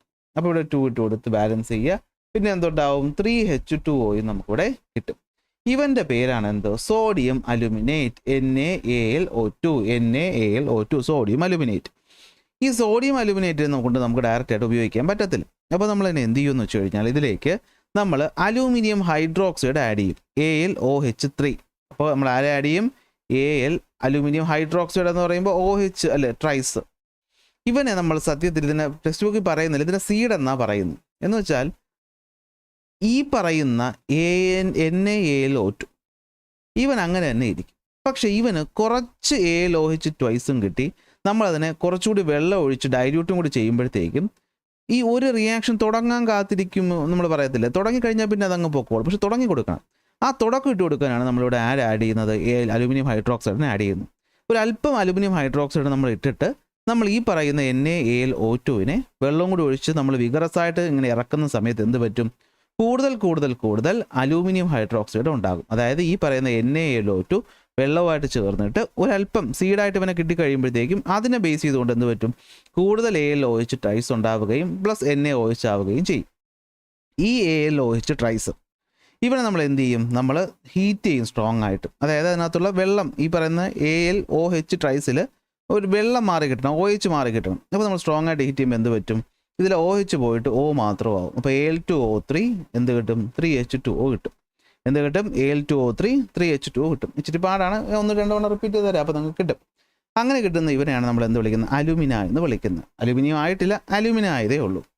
ഈ അലുമിനിയം അടുത്ത് നമ്മൾ എന്ത് ചെയ്യും? ഇലക്ട്രോളിസിന് വിധേയമാക്കുമ്പോഴാണ് നമുക്ക് പ്യുവർ അലുമിനിയം കിട്ടുന്നത്. അപ്പോൾ ഒന്നുകൂടി കാര്യങ്ങൾ പറയുകയാണേ. അപ്പോൾ നമുക്ക് അലൂമിനിയം എന്ന് പറയുന്നത് എവിടെ നിന്നാണ് കിട്ടുന്നത്? ബോക്സൈറ്റിൽ നിന്നാണ് കിട്ടുന്നത്. അതിൻ്റെ പേരെന്താണ്? Al2O3 2H2O. ഇതിന് നമുക്ക് എന്ത് ചെയ്യണം? നമുക്കതിനെ അല്ലേ അവൻ എങ്ങനെ മാറ്റണം? ഓക്സിജനുള്ള ആളായിട്ട് മാറ്റണം അല്ലേ? നമുക്കതിൻ്റെ ഏറ്റവും സിംപ്ലസ്റ്റ് ഫോമിലോട്ട് കോൺസെൻട്രേറ്റ് ചെയ്യണം. അതിനുവേണ്ടി നമ്മൾ ഉപയോഗിക്കുന്ന മെത്തേഡാണ് ലീച്ചിങ്. അപ്പോൾ ലീച്ചിങ് ചെയ്യാൻ വേണ്ടിയിട്ട് നമ്മൾ ഈ പറയുന്ന Al2O3 2H2O, ഞാൻ പലതവണ പറയുമ്പോൾ നിങ്ങളുടെ മനസ്സിൽ പതിയാൻ വേണ്ടിയാണ്, നമ്മൾ കോൺസെൻട്രേറ്റഡ് NaOHുമായിട്ട് റിയാക്ട് ചെയ്യും. അങ്ങനെ റിയാക്ട് ചെയ്യുമ്പോഴത്തേക്കും ഈ പറയുന്ന NaAluമായിട്ട് ചേർന്നിട്ട് 2NaAlO2 ആയിട്ട് മാറും. ആ 2 അവിടെ പറയുന്നെങ്കിൽ NaAlO2 ആയിട്ട് മാറും. ഓക്കെ, സോഡിയം അലുമിനേറ്റ് അല്ലേ? സോഡിയം അലുമിനേറ്റ് പ്ലസ് എന്താണ്? 3H2O നമുക്ക് കിട്ടും. ഇവനെ നമുക്ക് ഡയറക്റ്റ് ആയിട്ട് ഉപയോഗിക്കാൻ പറ്റത്തില്ല. അപ്പോൾ ഇവനെ നമുക്ക് എന്ത് ചെയ്യണം? ഓക്സൈഡിലോട്ട് മാറ്റണം. So NaAlO2. ഈ NaAlO2നോടൊപ്പം നമ്മൾ ആഡ് ചെയ്ത് കൊടുക്കും? നമ്മൾ അലൂമിനിയം ഹൈഡ്രോക്സൈഡിനെ ആഡ് ചെയ്ത് കൊടുക്കും. പക്ഷേ ഇത് ആഡ് ചെയ്തു എന്ന് പറയണ്ട, കാരണം എന്താ? ഒരു വളരെ ചെറിയ എമൗണ്ടിൽ നമ്മൾ കൊടുക്കുകയുള്ളൂ. അതായത് നമ്മൾ ഇതിലൊരു 1-2 ഡ്രോപ്പ് ഈ NaAlO2 ആഡ് ചെയ്ത് കൊടുക്കും സീഡായിട്ട്. എന്നിട്ട് നമ്മൾ അതിനെ എന്ത് ചെയ്യും? വെള്ളവുമായിട്ട് ട്രീറ്റ് ചെയ്യുന്ന സമയത്ത് നമുക്ക് എന്ത് കിട്ടും? ധാരാളം ഈ പറയുന്ന AlOH ട്രൈസ് കിട്ടും. ഓക്കെ, പ്ലസ് NaOH കിട്ടും. ഈ AlOH ട്രൈസ് ഉണ്ടല്ലോ, അലൂമിനിയം ഹൈഡ്രോക്സൈഡ്, ഈ അലൂമിനിയം ഹൈഡ്രോക്സൈഡ് നമുക്ക് എന്ത് ചെയ്യാം? വീണ്ടും ഹീറ്റ് ആക്കുന്ന സമയത്ത് ഈ പറയുന്ന AlOH ട്രൈസ് എന്ന് പറയുന്നത് എന്തായിട്ട് മാറും? വെള്ളം നഷ്ടപ്പെട്ടിട്ടുള്ള Al2O3 3H2O ആയിട്ട് മാറും. ഈ പറയുന്ന ആളുടെ പേരാണ് അലൂമിന. ഇവരെ നമുക്ക് എന്ത് ചെയ്യണം? അടുത്ത് ഇലക്ട്രോളിസിസ് ചെയ്യണം. അപ്പോൾ എങ്ങനെ ഇലക്ട്രോളിസിസ് ചെയ്യുന്നത്? മെത്തേഡ്സ് അറിയാമല്ലോ. ഫസ്റ്റ് മെത്തേഡാണ് എന്ത്? Concentration of bauxite. എങ്ങനെ കോൺസെൻട്രേറ്റ് ചെയ്യും? ആദ്യം നമ്മൾ അലൂമിനിയം അല്ലെങ്കിൽ ബോക്സൈറ്റിനെ സോഡിയം ഹൈഡ്രോക്സൈഡുമായിട്ട് റിയാക്ട് ചെയ്യുമ്പോൾ നമുക്ക് സോഡിയം അലുമിനേറ്റ് കിട്ടും. ഓക്കെ, എന്ത് കിട്ടും? സോഡിയം അലുമിനേറ്റ് കിട്ടും. ഈ സോഡിയം അലുമിനേറ്റിലേക്ക് 1-2 തുള്ളി നമ്മൾ ഈ പറയുന്ന ഡൈല്യൂട്ടഡ് സോഡിയം ഹൈഡ്രോക്സൈഡ് ആഡ് ചെയ്തിട്ട് എന്ത് ചെയ്യും? നമ്മളതിനെ വെള്ളവുമായിട്ട് ഡൈല്യൂട്ട് ചെയ്യുന്ന സമയത്ത് നമുക്ക് എന്ത് കിട്ടും? AlOH ട്രൈസ് കിട്ടും. അതിനെ ഹീറ്റ് ചെയ്യുമ്പോഴത്തേക്കും വെള്ളം നഷ്ടപ്പെട്ട് Al2O3 കിട്ടും. ഈ Al2O3 ആണ് നമ്മുടെ അടുത്ത് എന്ത് ചെയ്യാൻ പോകുന്നത്? ഇലക്ട്രോളിറ്റിക് റിഫൈൻ ചെയ്യാൻ പോകുന്നത്. അപ്പോൾ ഇവിടെ കുറച്ച് വ്യത്യാസമുണ്ട്. അപ്പോൾ നമുക്ക് ബീക്കറിലോട്ട് നോക്കാം. സോ നമുക്ക് സാധാരണഗതിയിൽ നമ്മളൊരു പാത്രം എടുക്കുന്നു, അതിലൊരു ആനോഡ് ഒരു കാഥോഡ് ഇട്ട് കൊടുക്കും. ഇവിടെ അങ്ങനെയല്ല, ഇവിടെ ചെറിയൊരു വ്യത്യാസമുണ്ട്. എന്താണെന്ന് വെച്ചാൽ നമ്മൾ ഈ പറയുന്ന ഇവിടെ ഒരു കാർബൺ ലൈനിങ് കൊടുക്കാൻ പോവുകയാണ്. എന്ത് കൊടുക്കാൻ പോവുകയാണ്? കാർബണിൻ്റെ ഒരു ലൈനിങ് കൊടുക്കാൻ പോവുകയാണ്. ഈ കാർബൺ ലൈനിങ് എന്ന് പറയുന്നതാണ് നമ്മളിവിടുത്തെ എന്തെന്ന് പറയുന്നത്? കാഥോഡ് എന്ന് പറയുന്നത്. അടുത്ത് അപ്പോൾ നെഗറ്റീവ് ടെർമിനലാണെന്ന് അറിയാമല്ലോ. ഇനി ഇവിടെ കാർബണിൻ്റെ തന്നെ നമ്മൾ എന്ത് ചെയ്തേക്കും? ഇങ്ങനെ സ്റ്റിക്കുകൾ വെച്ചേക്കും. ഇതാണ് ഇവിടുത്തെ എന്തെന്ന് പറയുന്നത്? ആനോഡ് എന്ന് പറയുന്നത്. രണ്ടും കാർബൺ തന്നെയാണ്. അപ്പോൾ കാർബൺ റോഡാണ് ആനോഡ്, കാർബൺ തന്നെയാണ് ഇവിടുത്തെ എന്ത്? കാഥോഡ് എന്ന് പറയുന്നത്. എന്നിട്ട് ഇവിടെ നമ്മൾ പോസിറ്റീവ് ടെർമിനൽ കൊടുക്കും, ഇവിടെ നമ്മൾ നെഗറ്റീവ് ടെർമിനലും കൊടുക്കും.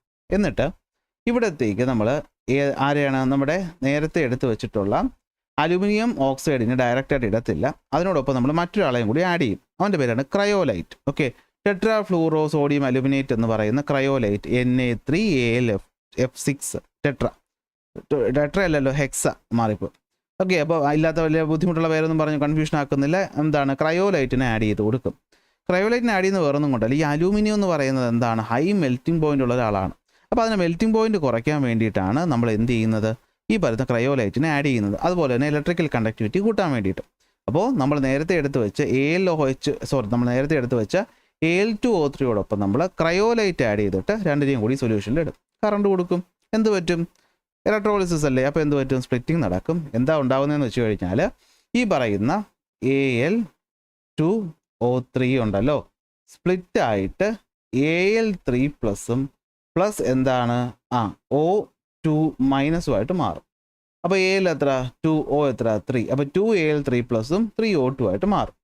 അടുത്ത് ഈ പറയുന്ന Al3+ എന്ത് ചെയ്യും, ഇത് കാഥോഡിലോട്ട് പോകും. പറയാലോ, കാഥോഡിൽ പോയിട്ട് എന്ത് പറ്റും, അലൂമിനിയം 3+ എന്ത് പറ്റും, 3 ഇലക്ട്രോണിനെ വാങ്ങിച്ചിട്ട് അലൂമിനിയം മെറ്റലായിട്ട് മാറും.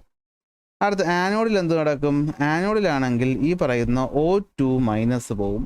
എന്നിട്ട് എന്ത് ചെയ്യും, 2 ഇലക്ട്രോൺസിനെ ഡൊണേറ്റ് ചെയ്തിട്ട് O2 ആയിട്ട് മാറും. പ്ലസ് 2 ഇലക്ട്രോൺസ്, ഇവിടെ 2 ഉള്ളത് കൊണ്ട് നമ്മളിവിടെ എത്രയാക്കും, 4 ഇലക്ട്രോൺ ആയിട്ട് മാറും. അങ്ങനെ 4 ഇലക്ട്രോൺസ് കിട്ടും. ഈ ഓക്സിജൻ ഗ്യാസ് ഇവിടെ നിന്നാണ് ഉണ്ടാകുന്നത്, കാഥോഡിൻ്റെ അവിടെ, ആനോഡിൻ്റെ അവിടെ നിന്നല്ല ഉണ്ടാകുന്നത്. അപ്പോൾ ഈ പറയുന്ന ഓക്സിജൻ ഗ്യാസ് എന്ത് പറ്റും, ഈ കാർബണുമായിട്ട് റിയാക്ട് ചെയ്തിട്ട് കാർബൺ മോണോക്സൈഡും അത് കഴിഞ്ഞിട്ട് കാർബൺ ഡയോക്സൈഡ് ഗ്യാസും എന്ത് ചെയ്യും, ഫോം ചെയ്യിക്കും.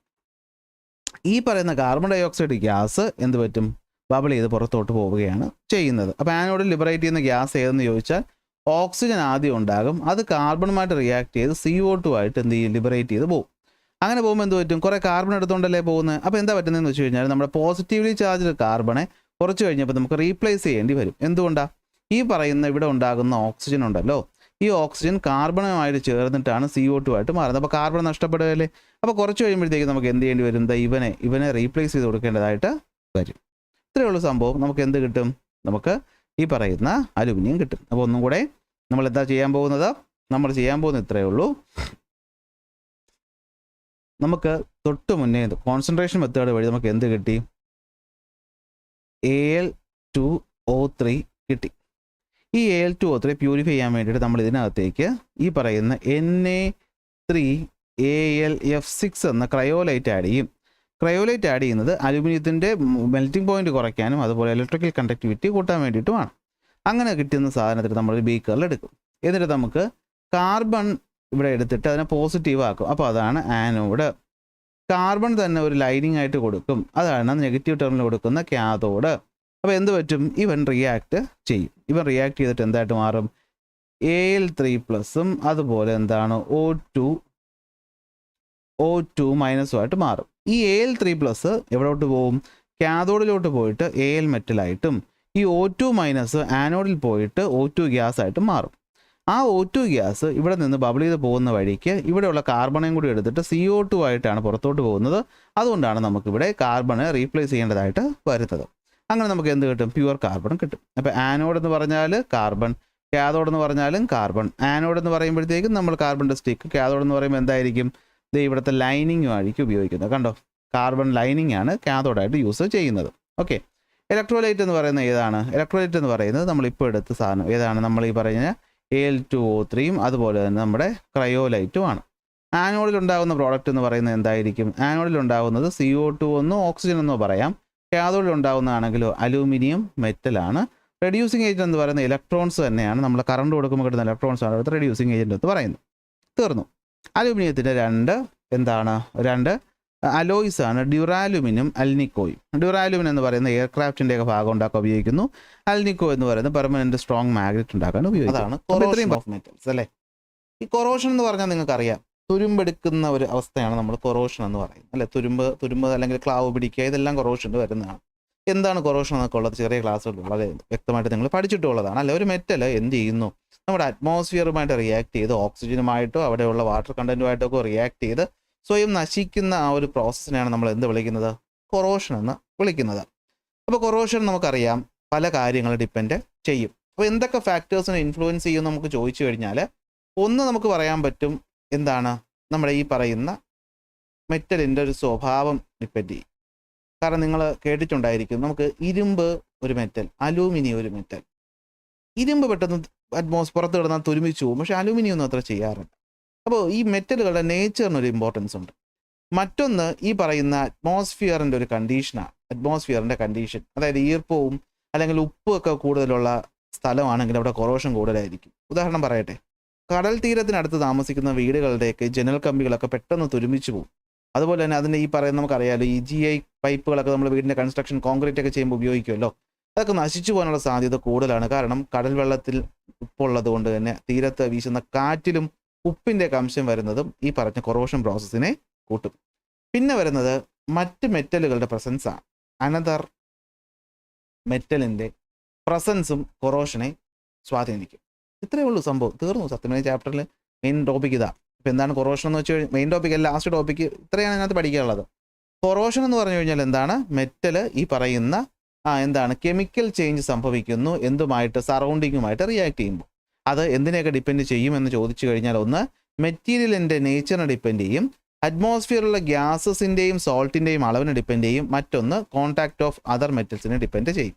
അപ്പോൾ ഇവിടെ പഠിച്ചു വയ്ക്കണം ഫാക്ടേഴ്സ് ദാറ്റ് ഇൻഫ്ലുവൻസ് കൊറോഷൻ. ഇനി നമുക്കിത് ഓരോന്നും പഠിക്കണം. Nature of metal. അപ്പോൾ മെറ്റലിൻ്റെ നേച്ചർ എന്ന് പറയുമ്പോൾ നമുക്ക് എന്ത് പറഞ്ഞേ പറ്റുള്ളൂ? നമ്മുടെ റിയാക്ടിവിറ്റി സീരീസിനെ പറ്റി പറഞ്ഞുകൊണ്ടേ പറ്റുള്ളൂ. പഠിപ്പിച്ചപ്പോഴേ ഞാൻ പറഞ്ഞു, റിയാക്ടിവിറ്റി സീരീസ് പഠിച്ചു വെച്ചോ, കാണാതെ പഠിച്ചു വെച്ചോ വേണം. അതായത് ഹൈലി റിയാക്റ്റീവ് ആയിട്ടുള്ള മെറ്റലുകൾ പൊതുവെ പെട്ടെന്ന് തന്നെ അറ്റ്മോസ്ഫിയറിലുള്ള മറ്റ് ഗ്യാസസുമായിട്ടോ വാട്ടറുമായിട്ടോ റിയാക്ട് ചെയ്ത് കൊറോഡ് സംഭവിക്കാൻ അല്ലെങ്കിൽ കൊറോഷൻ സംഭവിക്കാനുള്ള റേറ്റ് എന്ന് പറയുന്നത് കൂടുതലാണ്. അതാണ് ഒന്നാമത്തെ point. Metal occupying higher position in the reactivity series readily corrode താഴോട്ട് വരും തോറും കൊറോഷൻ അളവ് കൂടും. അപ്പോൾ ഇരുമ്പെന്ന് പറയുന്നത് നല്ല രീതിയിൽ കൊറോഡ് ചെയ്യുന്നതിൻ്റെ കാരണം നിങ്ങൾക്ക് മനസ്സിലായി. ഇനി ഇവിടെ എക്സെപ്ഷൻ ഉണ്ട്. ഇങ്ങനെ ഉണ്ടാകുന്ന കൊറോഷൻ എങ്ങനെയാണ്? അതായത് ഇരുമ്പ് ഇവിടെ ഇരിക്കുകയാണ്, ഞാൻ മറ്റൊരു ഉദാഹരണമായിട്ട് അലൂമിനിയവും പറയുകയാണ്. എക്സെപ്ഷനാണ് ഇമ്പോർട്ടൻറ്റ്. രണ്ടുപേരും അത്യാവശ്യം റിയാക്റ്റീവ് ആണ്. അപ്പോൾ രണ്ടുപേരും അറ്റ്മോസ്ഫിയറായിട്ട് റിയാക്ട് ചെയ്യും. റിയാക്ട് ചെയ്തിട്ട് ഇരുമ്പിൻ്റെ മുകളിൽ ഉണ്ടാകുന്നതാണ് തുരുമ്പ്. ഒരു ചെറിയ ലെയർ ഓഫ് തുരുമ്പുണ്ടാകും. അതുപോലെ അലൂമിനിയത്തിൻ്റെ മുകളിലോ എന്ത് പറ്റും, ഒരു ഓക്സൈഡ് ലെയർ ഫോം ചെയ്യും. പക്ഷെ പ്രശ്നം എന്താണെന്ന് വെച്ച് കഴിഞ്ഞാൽ ഇവർക്ക് രണ്ടുപേരുടെ ഈ ലെയറിൽ ഒരു ചെറിയ വ്യത്യാസമുണ്ട്. എന്ത് വ്യത്യാസം എന്ന് വെച്ച് കഴിഞ്ഞാൽ, ഇരുമ്പിലുണ്ടാകുന്ന ലെയർ എന്ന് പറയുന്നത് പോറസ് ആണ്. എന്ന് വെച്ചാൽ ഇതിനകത്ത് ഇങ്ങനെ ഇനിയും ഗ്യാസത്തിനകത്തോട്ട് കയറാൻ പറ്റും. എന്നാൽ അലൂമിനിയത്തിലും ടിന്നിലും ഒക്കെ ഉണ്ടാകുന്ന ഈ പറഞ്ഞ ലെയർ ഉണ്ടല്ലോ, ഇതെന്താണ്? ഇത് നോൺ പോറസ് ആണ്. എന്ന് വെച്ചാൽ ഇവിടെ എന്തുണ്ടാവില്ല, ഇവിടെ തരി ഒന്നും ഉണ്ടാവും. നമ്മൾ പെയിന്റ് അടിക്കുമ്പോൾ എന്താ പറ്റുന്ന ഒരു ഫുൾ കോട്ടിങ് ഉണ്ടാവും അല്ലേ? അതുപോലെ ഈ അലൂമിനിയത്തിനെ പോലെയുള്ളവർ, സിങ്കിനെ പോലെയുള്ളവർ, ടിന്നിനെ പോലെയുള്ളവർ ഓക്സിഡൈസ് ആകും. പക്ഷെ ഓക്സിഡൈസ് ആയിട്ട് അവിടെ ഫോം ചെയ്യുന്ന ലെയർ എന്ന് പറയുന്നത് ഒരു നോൺ പോറസ് ലെയർ ആണ്. അതുകൊണ്ട് എന്താ പറ്റുന്നതെന്ന് വെച്ചാൽ ഇവർ റിയാക്റ്റീവ് ആണെങ്കിൽ പോലും ഇവരുടെ റിയാക്ഷൻ കാരണം ഈ മെറ്റൽ ഫുള്ളായിട്ട് നശിച്ചു പോകത്തില്ല. ഈ പറയുന്ന ആദ്യത്തെ ഭാഗം മാത്രം റിയാക്ട് ചെയ്ത് അവരൊരു പ്രൊട്ടക്റ്റീവ് കോട്ടിംഗ് ആയിട്ട് മാറും. ഫർദർ അകത്തോട്ട് എന്ത് ചെയ്യത്തില്ല, റിയാക്ട് ചെയ്യത്തില്ല. പക്ഷേ ഇരുമ്പിലൊക്കെ ഉണ്ടാകുന്ന ഈ പറയുന്ന ലെയർ എന്ന് പറയുന്ന പോറസ് ആയതുകൊണ്ട് ഇത് വീണ്ടും റിയാക്ട് ചെയ്ത് ഈ മെറ്റലും പൂർണ്ണമായി നശിക്കുന്നത് വരെ ഇതെന്ത് ചെയ്യും, കൊറോഡ് ചെയ്യും. അതാണ് ഇരുമ്പൊക്കെ പുറത്ത് കിടന്നാൽ അത് തുരുമ്പെടുത്ത് ചെത്ത് പൊട്ടി പൊളിഞ്ഞു പോകും. പക്ഷേ അലൂമിനിയം ഒന്നും അങ്ങനെ പോകത്തില്ല. അപ്പോൾ ഒന്നാമത്തെ കൊറോഷൻ്റെ ഡിപ്പെൻഡ് ചെയ്യുന്ന ഫാക്ടർ നേച്ചർ ഓഫ് ദ മെറ്റീരിയലാണ്. അവിടെ നമ്മൾ പഠിക്കേണ്ടത് ഹൈലി റിയാക്റ്റീവായ ആൾക്കാർ കൂടുതൽ റിയാക്ട് ചെയ്യുമെന്നാണ്. പക്ഷേ അവിടുത്തെ എക്സെപ്ഷൻ പഠിച്ചു വയ്ക്കണം. അലൂമിനിയം, സിങ്ക്, ടിൻ പോലെയുള്ള റിയാക്റ്റീവ് ആണെങ്കിലും പക്ഷേ ഇവരിൽ ഉണ്ടാകുന്ന ലെയർ നോൺ പോറസ് ആയതുകൊണ്ട് റിയാക്ട് ചെയ്തവർ പൂർണ്ണമായി നശിച്ചു പോകത്തില്ല. പക്ഷേ ഇരുമ്പാണെങ്കിൽ എന്തായിരിക്കും, ഇരുമ്പെന്ന് പറയുന്ന പോറസ് ആയതുകൊണ്ട് അതെന്ത് പറ്റും, കംപ്ലീറ്റ് ഡിസ്ട്രക്ഷൻ വരെ പ്രവർത്തിക്കും. ഒന്നാമത്തെ പോയിന്റ് കിട്ടിയില്ലേ? അപ്പോൾ നോട്ട് നോക്കിയാലോ. അപ്പോൾ കൊറോഷൻ എന്ന് വെച്ച് കഴിഞ്ഞാൽ എന്താണ്? It is the slow damage of the metal when they chemically react with air, water or other substance. അപ്പോൾ എന്താണ്, എയറുമായിട്ടോ വാട്ടറുമായിട്ടോ മറ്റ് കെമിക്കലുമായിട്ടോ എന്താണ് കോൺടാക്റ്റ് വരുന്ന സമയത്ത് മെറ്റൽ എന്ത് ചെയ്യുന്നു, കെമിക്കൽ റിയാക്ഷൻ നടത്തി അത് സ്വയം നശിക്കുന്ന ഒരു പ്രോസസ്സിനെയാണ് നമ്മൾ കൊറോഷൻ എന്ന് പറയുന്നത്. കൊറോഷൻ 3 കാര്യങ്ങൾ ഡിപ്പെൻഡ് ചെയ്യും. ഒന്ന് നേച്ചർ അല്ലെങ്കിൽ reactivity of the metal. More reactive ആണെങ്കിൽ ഫാസ്റ്റർ കൊറോഷൻ. അടുത്ത പ്രസൻസ് ഓഫ് മോയ്സ്ചർ, അതായത് സോൾട്ടോ മറ്റ് സാധനങ്ങളോ ഉണ്ടെങ്കിൽ കൊറോഷൻ കൂടുതലായിരിക്കും. മൂന്നാമത്തേത് കോൺടാക്ട് വിത്ത് അതർ മെറ്റൽസ്. അങ്ങനെ ഒരു ഇലക്ട്രോ കെമിക്കൽ സെല്ല് ഫോം ചെയ്യും. അത് പഠിക്കാൻ പോകുന്നതേ ഉള്ളൂ. അപ്പോൾ ഒന്നാമത്തെ പോയിന്റ് നേച്ചറാണ് അല്ലേ. അപ്പോൾ metal with high in the reactivity series choroid easily because they loose electron readily അല്ലെ. അവർക്ക് ഓക്സിഡേഷൻ ടെൻഡൻസി ഭയങ്കര കൂടുതലാണ്. അപ്പോൾ ഓക്സിഡേഷൻ ഇലക്ട്രോൺ നഷ്ടപ്പെടുത്തി അവർ പെട്ടെന്ന് എന്ത് പറ്റും, കൊറോഡ് ചെയ്ത് നശിച്ചു പോകും. പക്ഷേ ലെസ് റിയാക്റ്റീവ് ആണെങ്കിൽ കൊറോഷൻ കുറവായിരിക്കും. അവിടെയാണ് എക്സെപ്ഷൻ. അലൂമിനിയം, സിങ്ക്, ടിന്ന് പോലെയുള്ളവർ നോൺ പോറസ് ഓക്സൈഡ് ലെയറുകൾ ഫോം ചെയ്യുന്നത് കൊണ്ട് തന്നെ എന്ത് ചെയ്യും? And that stick to the surface. അതായത് നോൺ പോറസ് ലെയർ ഉണ്ടായി അത് സർഫസിൽ തന്നെ സ്റ്റിക്ക് ചെയ്തിരിക്കുന്നതുകൊണ്ട് ഫർദർ അറ്റാക്കിനെ സ്റ്റോപ്പ് ചെയ്യാനും അങ്ങനെ മെറ്റലിനെ പാർഷ്യലി പ്രൊട്ടക്ട് ചെയ്യാനും സാധിക്കും.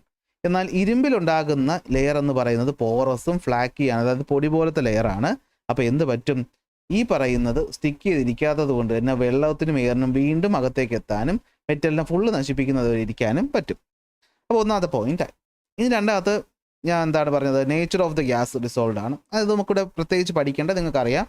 തീരങ്ങളിലൊക്കെ ഈ പറയുന്ന പെട്ടെന്ന് മെറ്റൽ സ്ട്രക്ചേഴ്സ് ഒക്കെ തുരുമ്പിക്കുന്നത് സോൾട്ട് കണ്ടന്റ് ഉള്ളത് കൊണ്ടാണ്. സോൾട്ട് പ്രവർത്തിക്കുന്നതാണ് കാരണം. ഇനി മൂന്നാമത്തെ കോൺടാക്ട് വിത്ത് അതർ മെറ്റൽസ് ആണ് നമുക്ക് നോക്കാനുള്ളത്. അത് എക്സ്പെരിമെൻറ്റിലൂടെയാണ് പഠിക്കാനുള്ളത്. അതായത് ഒരു മെറ്റൽ എത്രത്തോളം കൊറോഡ് ചെയ്യും എന്ന് പറയുന്നത് അവൻ ആരുടെ കൂടെ ഇരിക്കുന്നു എന്നതിന് ഡിപ്പെൻഡ് ചെയ്യും. അതായത് ഇപ്പോൾ നിങ്ങളുടെ സ്വഭാവം നിങ്ങളുടെ കൂട്ടുകാരനുമായിട്ട് ഡിപ്പെൻഡ് ചെയ്തിരിക്കുന്നത് പോലെ എന്ന് പറയാൻ പറ്റത്തില്ല. പറ്റുമല്ലേ? നല്ലവനാണെങ്കിൽ നിങ്ങൾ നല്ലതാക്കും, മോശക്കാരനാണെങ്കിൽ നിങ്ങൾ മോശക്കാരനാക്കും. അതുപോലെ ഒരു മെറ്റൽ മറ്റൊരു മെറ്റലുമായി ചേർന്നിരിക്കുമ്പോൾ അവരെ ഒരു ഇൻഫ്ലുവൻസ് ഉണ്ടാക്കും. എന്താണെന്ന് നോക്കാൻ വേണ്ടി നമ്മൾ സോൾട്ട് വാട്ടർ എടുത്തു. Diluted sodium chloride. ഇപ്പോൾ തന്നെ പിടികിട്ടിക്കാണ് രണ്ടാമത്തെ പോയിന്റ്.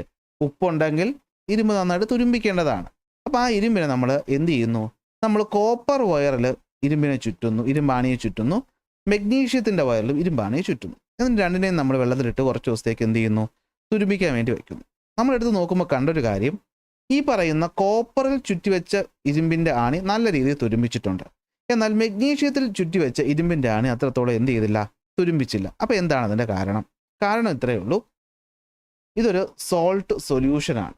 അതായത് ഇതെന്താണ്? ഇതൊരു ഇലക്ട്രോലൈറ്റ് ആണ്. ആണല്ലോ. അപ്പോൾ ഇലക്ട്രോലൈറ്റ് ഉണ്ട്. ഇവിടെ രണ്ട് മെറ്റലുണ്ട്. അയ്യോ, നമ്മളിത് എവിടെ പഠിച്ചല്ലോ? എവിടെ പഠിച്ചു? ഇലക്ട്രോപ്ലേറ്റിംഗ് തൊട്ട് പഠിക്കുന്നതാണ് അല്ലേ? ഒരു ഇലക്ട്രോലൈറ്റ് ഉണ്ട്. അത് രണ്ട് മെറ്റലുണ്ട്. അപ്പോൾ എന്ത് പറ്റും? ഇവരൊരു സെല്ലായിട്ട് റിയാക്ട് ചെയ്യും. ഇവർ എന്തായിട്ട് ആക്ട് ചെയ്യും? സെല്ലായിട്ട് ആക്ട് ചെയ്യും. ഇവിടെ ഒരു വശത്തുള്ളവരെ നമുക്ക് ആനോഡ് എന്ന് വിളിക്കാം. ഇവിടെ ഉള്ളവർ നമുക്ക് എന്ത് വിളിക്കാം? കാഥോഡ് എന്ന് വിളിക്കാം. ആനോഡിന് ഇലക്ട്രോൺ നഷ്ടപ്പെടും, കാഥോഡിന് ഇലക്ട്രോൺ കിട്ടും. ഇതൊക്കെ നമ്മൾ പഠിച്ചു കഴിഞ്ഞ കാര്യമാണ് അല്ലേ? ആനോഡിന് ഇലക്ട്രോൺ നഷ്ടപ്പെടും, കാഥോഡിന് കിട്ടുകയും ചെയ്യും. അപ്പോൾ ഇവിടെ ഇത് തന്നെയാണ് പറ്റുന്നത്. രണ്ട് മെറ്റലുകൾ ഒരു സൊല്യൂഷനിൽ കിടക്കുന്ന സമയത്ത് അതിൽ ഹൈലി റിയാക്റ്റീവായ ആൾ എപ്പോഴും എന്തായിട്ടാണ് മാറുന്നത്? ആനോഡായിട്ടായിരിക്കും. ലെസ് റിയാക്റ്റീവായ ആളായിരിക്കും കാഥോഡായിട്ട് മാറുന്നത്. ഇതൊക്കെ നിങ്ങൾക്ക് അറിഞ്ഞുകൂടെങ്കിൽ നിങ്ങൾ മുന്നത്തെ ഭാഗങ്ങൾ നേരെ പഠിച്ചില്ലെന്നാണ് എൻ്റെ അർത്ഥം. മുമ്പേ പഠിപ്പിച്ച കാര്യമാണ്. ഇപ്പോൾ ക്രിസ്മസ് അവധിയൊക്കെ ആയതുകൊണ്ടൊന്നും മറന്നുപോയതായിരിക്കും. ഒന്നും മറിച്ച് നോക്കിയോ? നമുക്ക് എന്തായാലും മാർച്ചിൽ ഇപ്പോൾ വേണമല്ലോ. അപ്പോൾ നോക്കി വയ്ക്കുക. അപ്പോൾ ഹൈലി റിയാക്റ്റീവായ ആൾ ആനോഡാവും, ലെസ് റിയാക്റ്റീവായ ആൾ കാഥോഡാവും. ഇനി ഇങ്ങോട്ടൊന്ന് ശ്രദ്ധിച്ചേ. ഇരുമ്പും കോപ്പറും എടുക്കുമ്പോൾ നിങ്ങൾക്കറിയാം, ഇരുമ്പും കോപ്പറും എടുക്കുമ്പോൾ ഇവിടെ ഇരുമ്പാണ് എന്തെന്ന് പറയുന്നത്? Highly reactive. അപ്പോൾ ഇരുമ്പാണ് ഇവിടുത്തെ എന്തായിട്ട് മാറുന്നത്? ആനോഡായിട്ട് മാറുന്നത്. കോപ്പറാണ് ഇവിടുത്തെ എന്തായിട്ട് മാറുന്നത്? കാഥോഡായിട്ട് മാറുന്നത്. നിങ്ങൾക്കറിയാം ആനോഡിനാണ് ഇലക്ട്രോൺ നഷ്ടപ്പെടുന്നത്. സോ ആ ഇലക്ട്രോൺ നഷ്ടപ്പെടുന്ന ആനോഡ് ഇവിടെ എന്ത് പറ്റും? തുരുമ്പായിട്ട് മാറും, നശിച്ചു പോകും. ഇനി മെഗ്നീഷ്യം ഇരുമ്പ് വരുമ്പോൾ നിങ്ങൾക്കറിയാം മെഗ്നീഷ്യമാണ് ഹൈലി റിയാക്റ്റീവ്. അപ്പോൾ മെഗ്നീഷ്യമാണ് ഇവിടെ എന്തായിട്ട് മാറുന്നത്? ആനോഡായിട്ട് മാറുന്നത്. ഇരുമ്പ് ഇവിടെ എന്തായിട്ട് മാറും? കാഥോഡായിട്ട് മാറും. അപ്പോൾ ഇരുമ്പിന് പകരം ഇവിടെ മെഗ്നീഷ്യം എന്ത് പറ്റും? ഇലക്ട്രോണുകളെ കൊടുക്കും. അങ്ങനെ മെഗ്നീഷ്യം നശിച്ച് ഇരുമ്പിനെ എന്ത് ചെയ്യും? പ്രൊട്ടക്ട് ചെയ്യും. മെഗ്നീഷ്യം നശിച്ച് ഇരുമ്പിനെ പ്രൊട്ടക്ട് ചെയ്യും. അപ്പോൾ ഒരുത്തം സാക്രിഫൈസ് ചെയ്യുകയാണ് അല്ലേ? അപ്പോൾ ഇതിനെ സാക്രിഫിഷ്യൽ പ്രൊട്ടക്ഷൻ എന്ന് നമ്മൾ പറയും. ഐഡിയ കിട്ടി. ഇനി ടെക്സ്റ്റ് ബുക്കിലോട്ട് വരാം. Prepare very little diluted solution of sodium chloride in 2 test tube. Place iron nails, one slightly wrapped with the copper wire and other with the magnesium wire. Observe the test tube for 5 to 6 days. എന്ത് കാണും? In which test tube did the iron nails undergo rusting? എവിടെയായിരിക്കും? Copper മുക്കിയ test ട്യൂബിലായിരിക്കും, അല്ലെങ്കിൽ copper ചുറ്റിയ test ട്യൂബിലായിരിക്കും നടന്നത്. It is found that iron nail in contact with the copper corrode easily, while that in contact with the magnesium is protected. Why? എന്തുകൊണ്ടാണ്? ഇപ്പോൾ നിങ്ങൾക്ക് മനസ്സിലായി കാണാം അല്ലേ? മെറ്റല് മറ്റൊരു മെറ്റലുമായിട്ട് ഇലക്ട്രോലൈറ്റുമായി ചേർന്നിരിക്കുമ്പോൾ അത് എന്തായിട്ട് മാറും? ഒരു വോൾട്ടൈക് സെല്ലായിട്ട് മാറും. അതൊരു സെല്ലായിട്ട് മാറും. അപ്പോൾ സെല്ലായിട്ട് മാറിക്കഴിയുമ്പോൾ നമുക്കറിയാം ആനോഡും ഉണ്ട്, കാഥോഡും ഉണ്ട്. Anode oxidation, cathode reduction. So iron nail first നോക്കി. വെൻ അയൺ കംസ് വിത്ത് കോപ്പറുമായിട്ട് ചേരുമ്പോൾ എന്ത് പറ്റും? അയണിനാണ് ഇലക്ട്രോൺ നഷ്ടപ്പെടുന്നത്. കാരണം അവനാണ് അവിടുത്തെ എന്തെന്ന് പറയുന്നത്? ആനോഡ് അല്ലേ? The rate of corrosion of iron increases, hence the iron act as the anode and copper as the cathode. അപ്പോൾ why iron is protected when the contact with magnesium ആയിട്ട് അവ പ്രൊട്ടക്ട് ചെയ്ത് എന്തുകൊണ്ടാണ്? ഇപ്പോൾ പിടിയിട്ട് കാണും. ഇവിടെ സെല്ല് ഫോം ചെയ്യുമ്പോൾ മെഗ്നീഷ്യം ആനോഡായിട്ട് ആക്ട് ചെയ്യും, അയൺ എന്തായിട്ട് ആക്ട് ചെയ്യും? കാഥോഡായിട്ട് ആക്ട് ചെയ്യും. സോ ഏത് മെറ്റൽ ആയിരിക്കും കൊറോഡ് ചെയ്യുന്നത്? So which metal will corrode when two metals are in contact in the presence of moisture air? More reactive ആയ മെറ്റൽ ആയിരിക്കും കൊറോഡ് ചെയ്യുന്നത്, ലെസ് റിയാക്റ്റീവ് ആയ ആൾ ആവത്തില്ല. സോ നമുക്ക് പറയാൻ പറ്റും metal acting as the anode is destroyed and the cathode is protected. അതുകൊണ്ട് നമ്മൾ അതിനെ എന്ത് വിളിക്കും? കാഥോഡിക് പ്രൊട്ടക്ഷൻ മെത്തേഡ് എന്ന് പറയും. അപ്പോൾ നിങ്ങൾ എന്തായാലും സംഭവം കൊറോഷൻ നടക്കും. പക്ഷെ നമുക്കറിയാം പലപ്പോഴും നമുക്ക് ഈ പറയുന്ന മെറ്റലായിട്ടുള്ള സർഫസിലുള്ള മെറ്റലായിട്ടുള്ള സാധനങ്ങൾ അറ്റ്മോസ്ഫിയറുമായിട്ട് കോൺടാക്ട് ചെയ്തിരിക്കേണ്ട സാഹചര്യങ്ങൾ ഉണ്ടാകാറുണ്ട്. അങ്ങനെയുള്ള സാഹചര്യങ്ങൾ നമുക്ക് ഒഴിവാക്കാൻ പറ്റത്തില്ല. അപ്പോൾ നമുക്ക് ഇതിനെ പ്രൊട്ടക്റ്റ് ചെയ്യാൻ വേണം. അപ്പോൾ എന്ത് ചെയ്യും? നമ്മൾ മറ്റൊരു വ്യക്തിയെ ഇതുപോലെ കാഥോഡായിട്ട് കൊണ്ടുവന്ന് വയ്ക്കും. അങ്ങനെ വയ്ക്കുന്നതിലൂടെ നമുക്ക് എന്ത് ചെയ്യാൻ പറ്റും? പ്രൊട്ടക്ട് ചെയ്യാനായിട്ട് പറ്റും. ഇവിടെ ചോദ്യം നോക്കിയേ, why is not advisable to join aluminium wire and copper wire and to join iron material ഒരു second why it is not advisable to join aluminium wire with copper wire? Aluminium വയറും copper വയറും നമ്മൾ ഒരുമിച്ച് ചേർക്കാൻ പാടില്ല. കാരണം എന്താണ്? Aluminium നഷ്ടപ്പെട്ടു പോകും. അവിടെ ഒരു ഗാൽവാനിക്സ്, അതായത് കൊറോഷൻ്റെ തോത് അവിടെ കൂട്ടുകയാണ് ചെയ്യുന്നത്. Okay. And to join iron with copper, അല്ല അയണും കോപ്പറും പൈപ്പുകളും ഒരിക്കലും നമ്മൾ കൂട്ടിച്ചേർക്കാൻ പാടില്ല. കാരണം എന്ത് പറ്റും?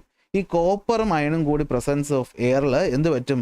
അയൺ ആനോഡായിട്ടും കോപ്പർ കാഥോഡായിട്ടും മാറും. അപ്പോൾ നോർമലി കൊറോഡ് ചെയ്യേണ്ടതിനേക്കാളും കൂടുതലായിട്ട് ഇവിടെ എന്ത് ചെയ്യും? കൊറോഷൻ നടക്കും. ഓക്കെ, അതാണ് പറയുന്നത്. Okay, why zinc or magnesium blocks always attached to sea bridges and ship hulls? കണ്ടോ, നമ്മൾ കടൽ പാലങ്ങൾ ഉണ്ടാക്കുന്ന സമയത്ത് അവിടെ ഈ പറയുന്ന സിങ്ക് അല്ലെങ്കിൽ മെഗ്നീഷ്യത്തിൻ്റെ ബ്ലോക്കുകൾ നമ്മളവിടെ കണക്ട് ചെയ്ത് വെക്കാറുണ്ട്. എന്തിനാണ്? സിങ്കും മെഗ്നീഷ്യവും മോർ റിയാക്റ്റീവ് ആയതുകൊണ്ട് അവർ പെട്ടെന്ന് പറയും. നിങ്ങൾ ആലോചിച്ചാൽ മതി, നമ്മളൊരു വലിയ ബ്രിഡ്ജ് ഉണ്ടാക്കുക, ഈ ബ്രിഡ്ജ് മൊത്തം ഇരുമ്പാണ്. അപ്പോൾ കടൽ വെള്ളം തട്ടിക്കഴിയുമ്പോൾ ഇതിൻ്റെ എവിടെ വേണമെങ്കിലും കൊറോഡ് ചെയ്യാം. അപ്പോൾ അത് കണ്ടുപിടിക്കുക എന്ന് പറയുന്നത് ഈസി ആയിട്ടുള്ളൊരു കാര്യമാണോ? ഒരിക്കലുമല്ല. പകരം നമ്മളിവിടെ എന്ത് ചെയ്യുകയാണ്? പകരം നമ്മൾ ഇവിടെ ഈ പറയുന്ന സിങ്കിൻ്റെയോ അലൂമിനിയത്തിൻ്റെയോ ഒരു 5-6 ബ്ലോക്ക് അവിടെ ഇവിടെയൊക്കെ കെട്ടിത്തൂക്കിയിട്ടാൽ നമുക്കറിയാം ഇവർ രണ്ടുപേരും കൂടെ സെല്ല് ഫോം ചെയ്യുന്ന കാരണം ആദ്യം ഉറപ്പായിട്ട് ഇവന്മാർ റിയാക്ട് ചെയ്ത് നശിക്കും. അപ്പോൾ ഇടയ്ക്കിടയ്ക്ക് ഇവന്മാരെ അങ്ങ് റീപ്ലേസ് ചെയ്തെടുത്താൽ പോരെ, പാലത്തിൻ്റെ സേഫ്റ്റിക്ക് ബുദ്ധിമുട്ടും ഉണ്ടാകത്തില്ല. കാരണം പാലം സിങ്ക് മെഗ്നീഷ്യം കൊണ്ട് ഉണ്ടാക്കാൻ പറ്റത്തില്ലല്ലോ. അതാണ് കാര്യം എന്ന് പറയുന്നത്. അപ്പോൾ നമ്മളിതിനെ കാഥോഡിക് പ്രൊട്ടക്ഷൻ അല്ലെങ്കിൽ സാക്രിഫിഷ്യൽ പ്രൊട്ടക്ഷൻ എന്ന് പറയും. കാരണം ഇത്രയും പറയുമ്പോഴത്തേക്കും നമ്മുടെ മെറ്റൽ ചാപ്റ്റർ എന്ത് ചെയ്തു? തീർന്നു. ഇനി ഇതിൻ്റെ ലെറ്റസ്റ്റ് അസസ് ഭാഗമാണ്. അതിൻ്റെ വീഡിയോ ഉടനെ തന്നെ നമ്മൾ ചെയ്യുന്നതായിരിക്കും, നിങ്ങൾ തരുന്ന സപ്പോർട്ട് അനുസരിച്ച്. ഓക്കെ, ക്ലാസ്സുകൾ ഇഷ്ടപ്പെട്ടാൽ ലൈക്ക് ചെയ്യാനും ഷെയർ ചെയ്യാനും സബ്സ്ക്രൈബ് ചെയ്യാനും ഒന്നും മറക്കണ്ട.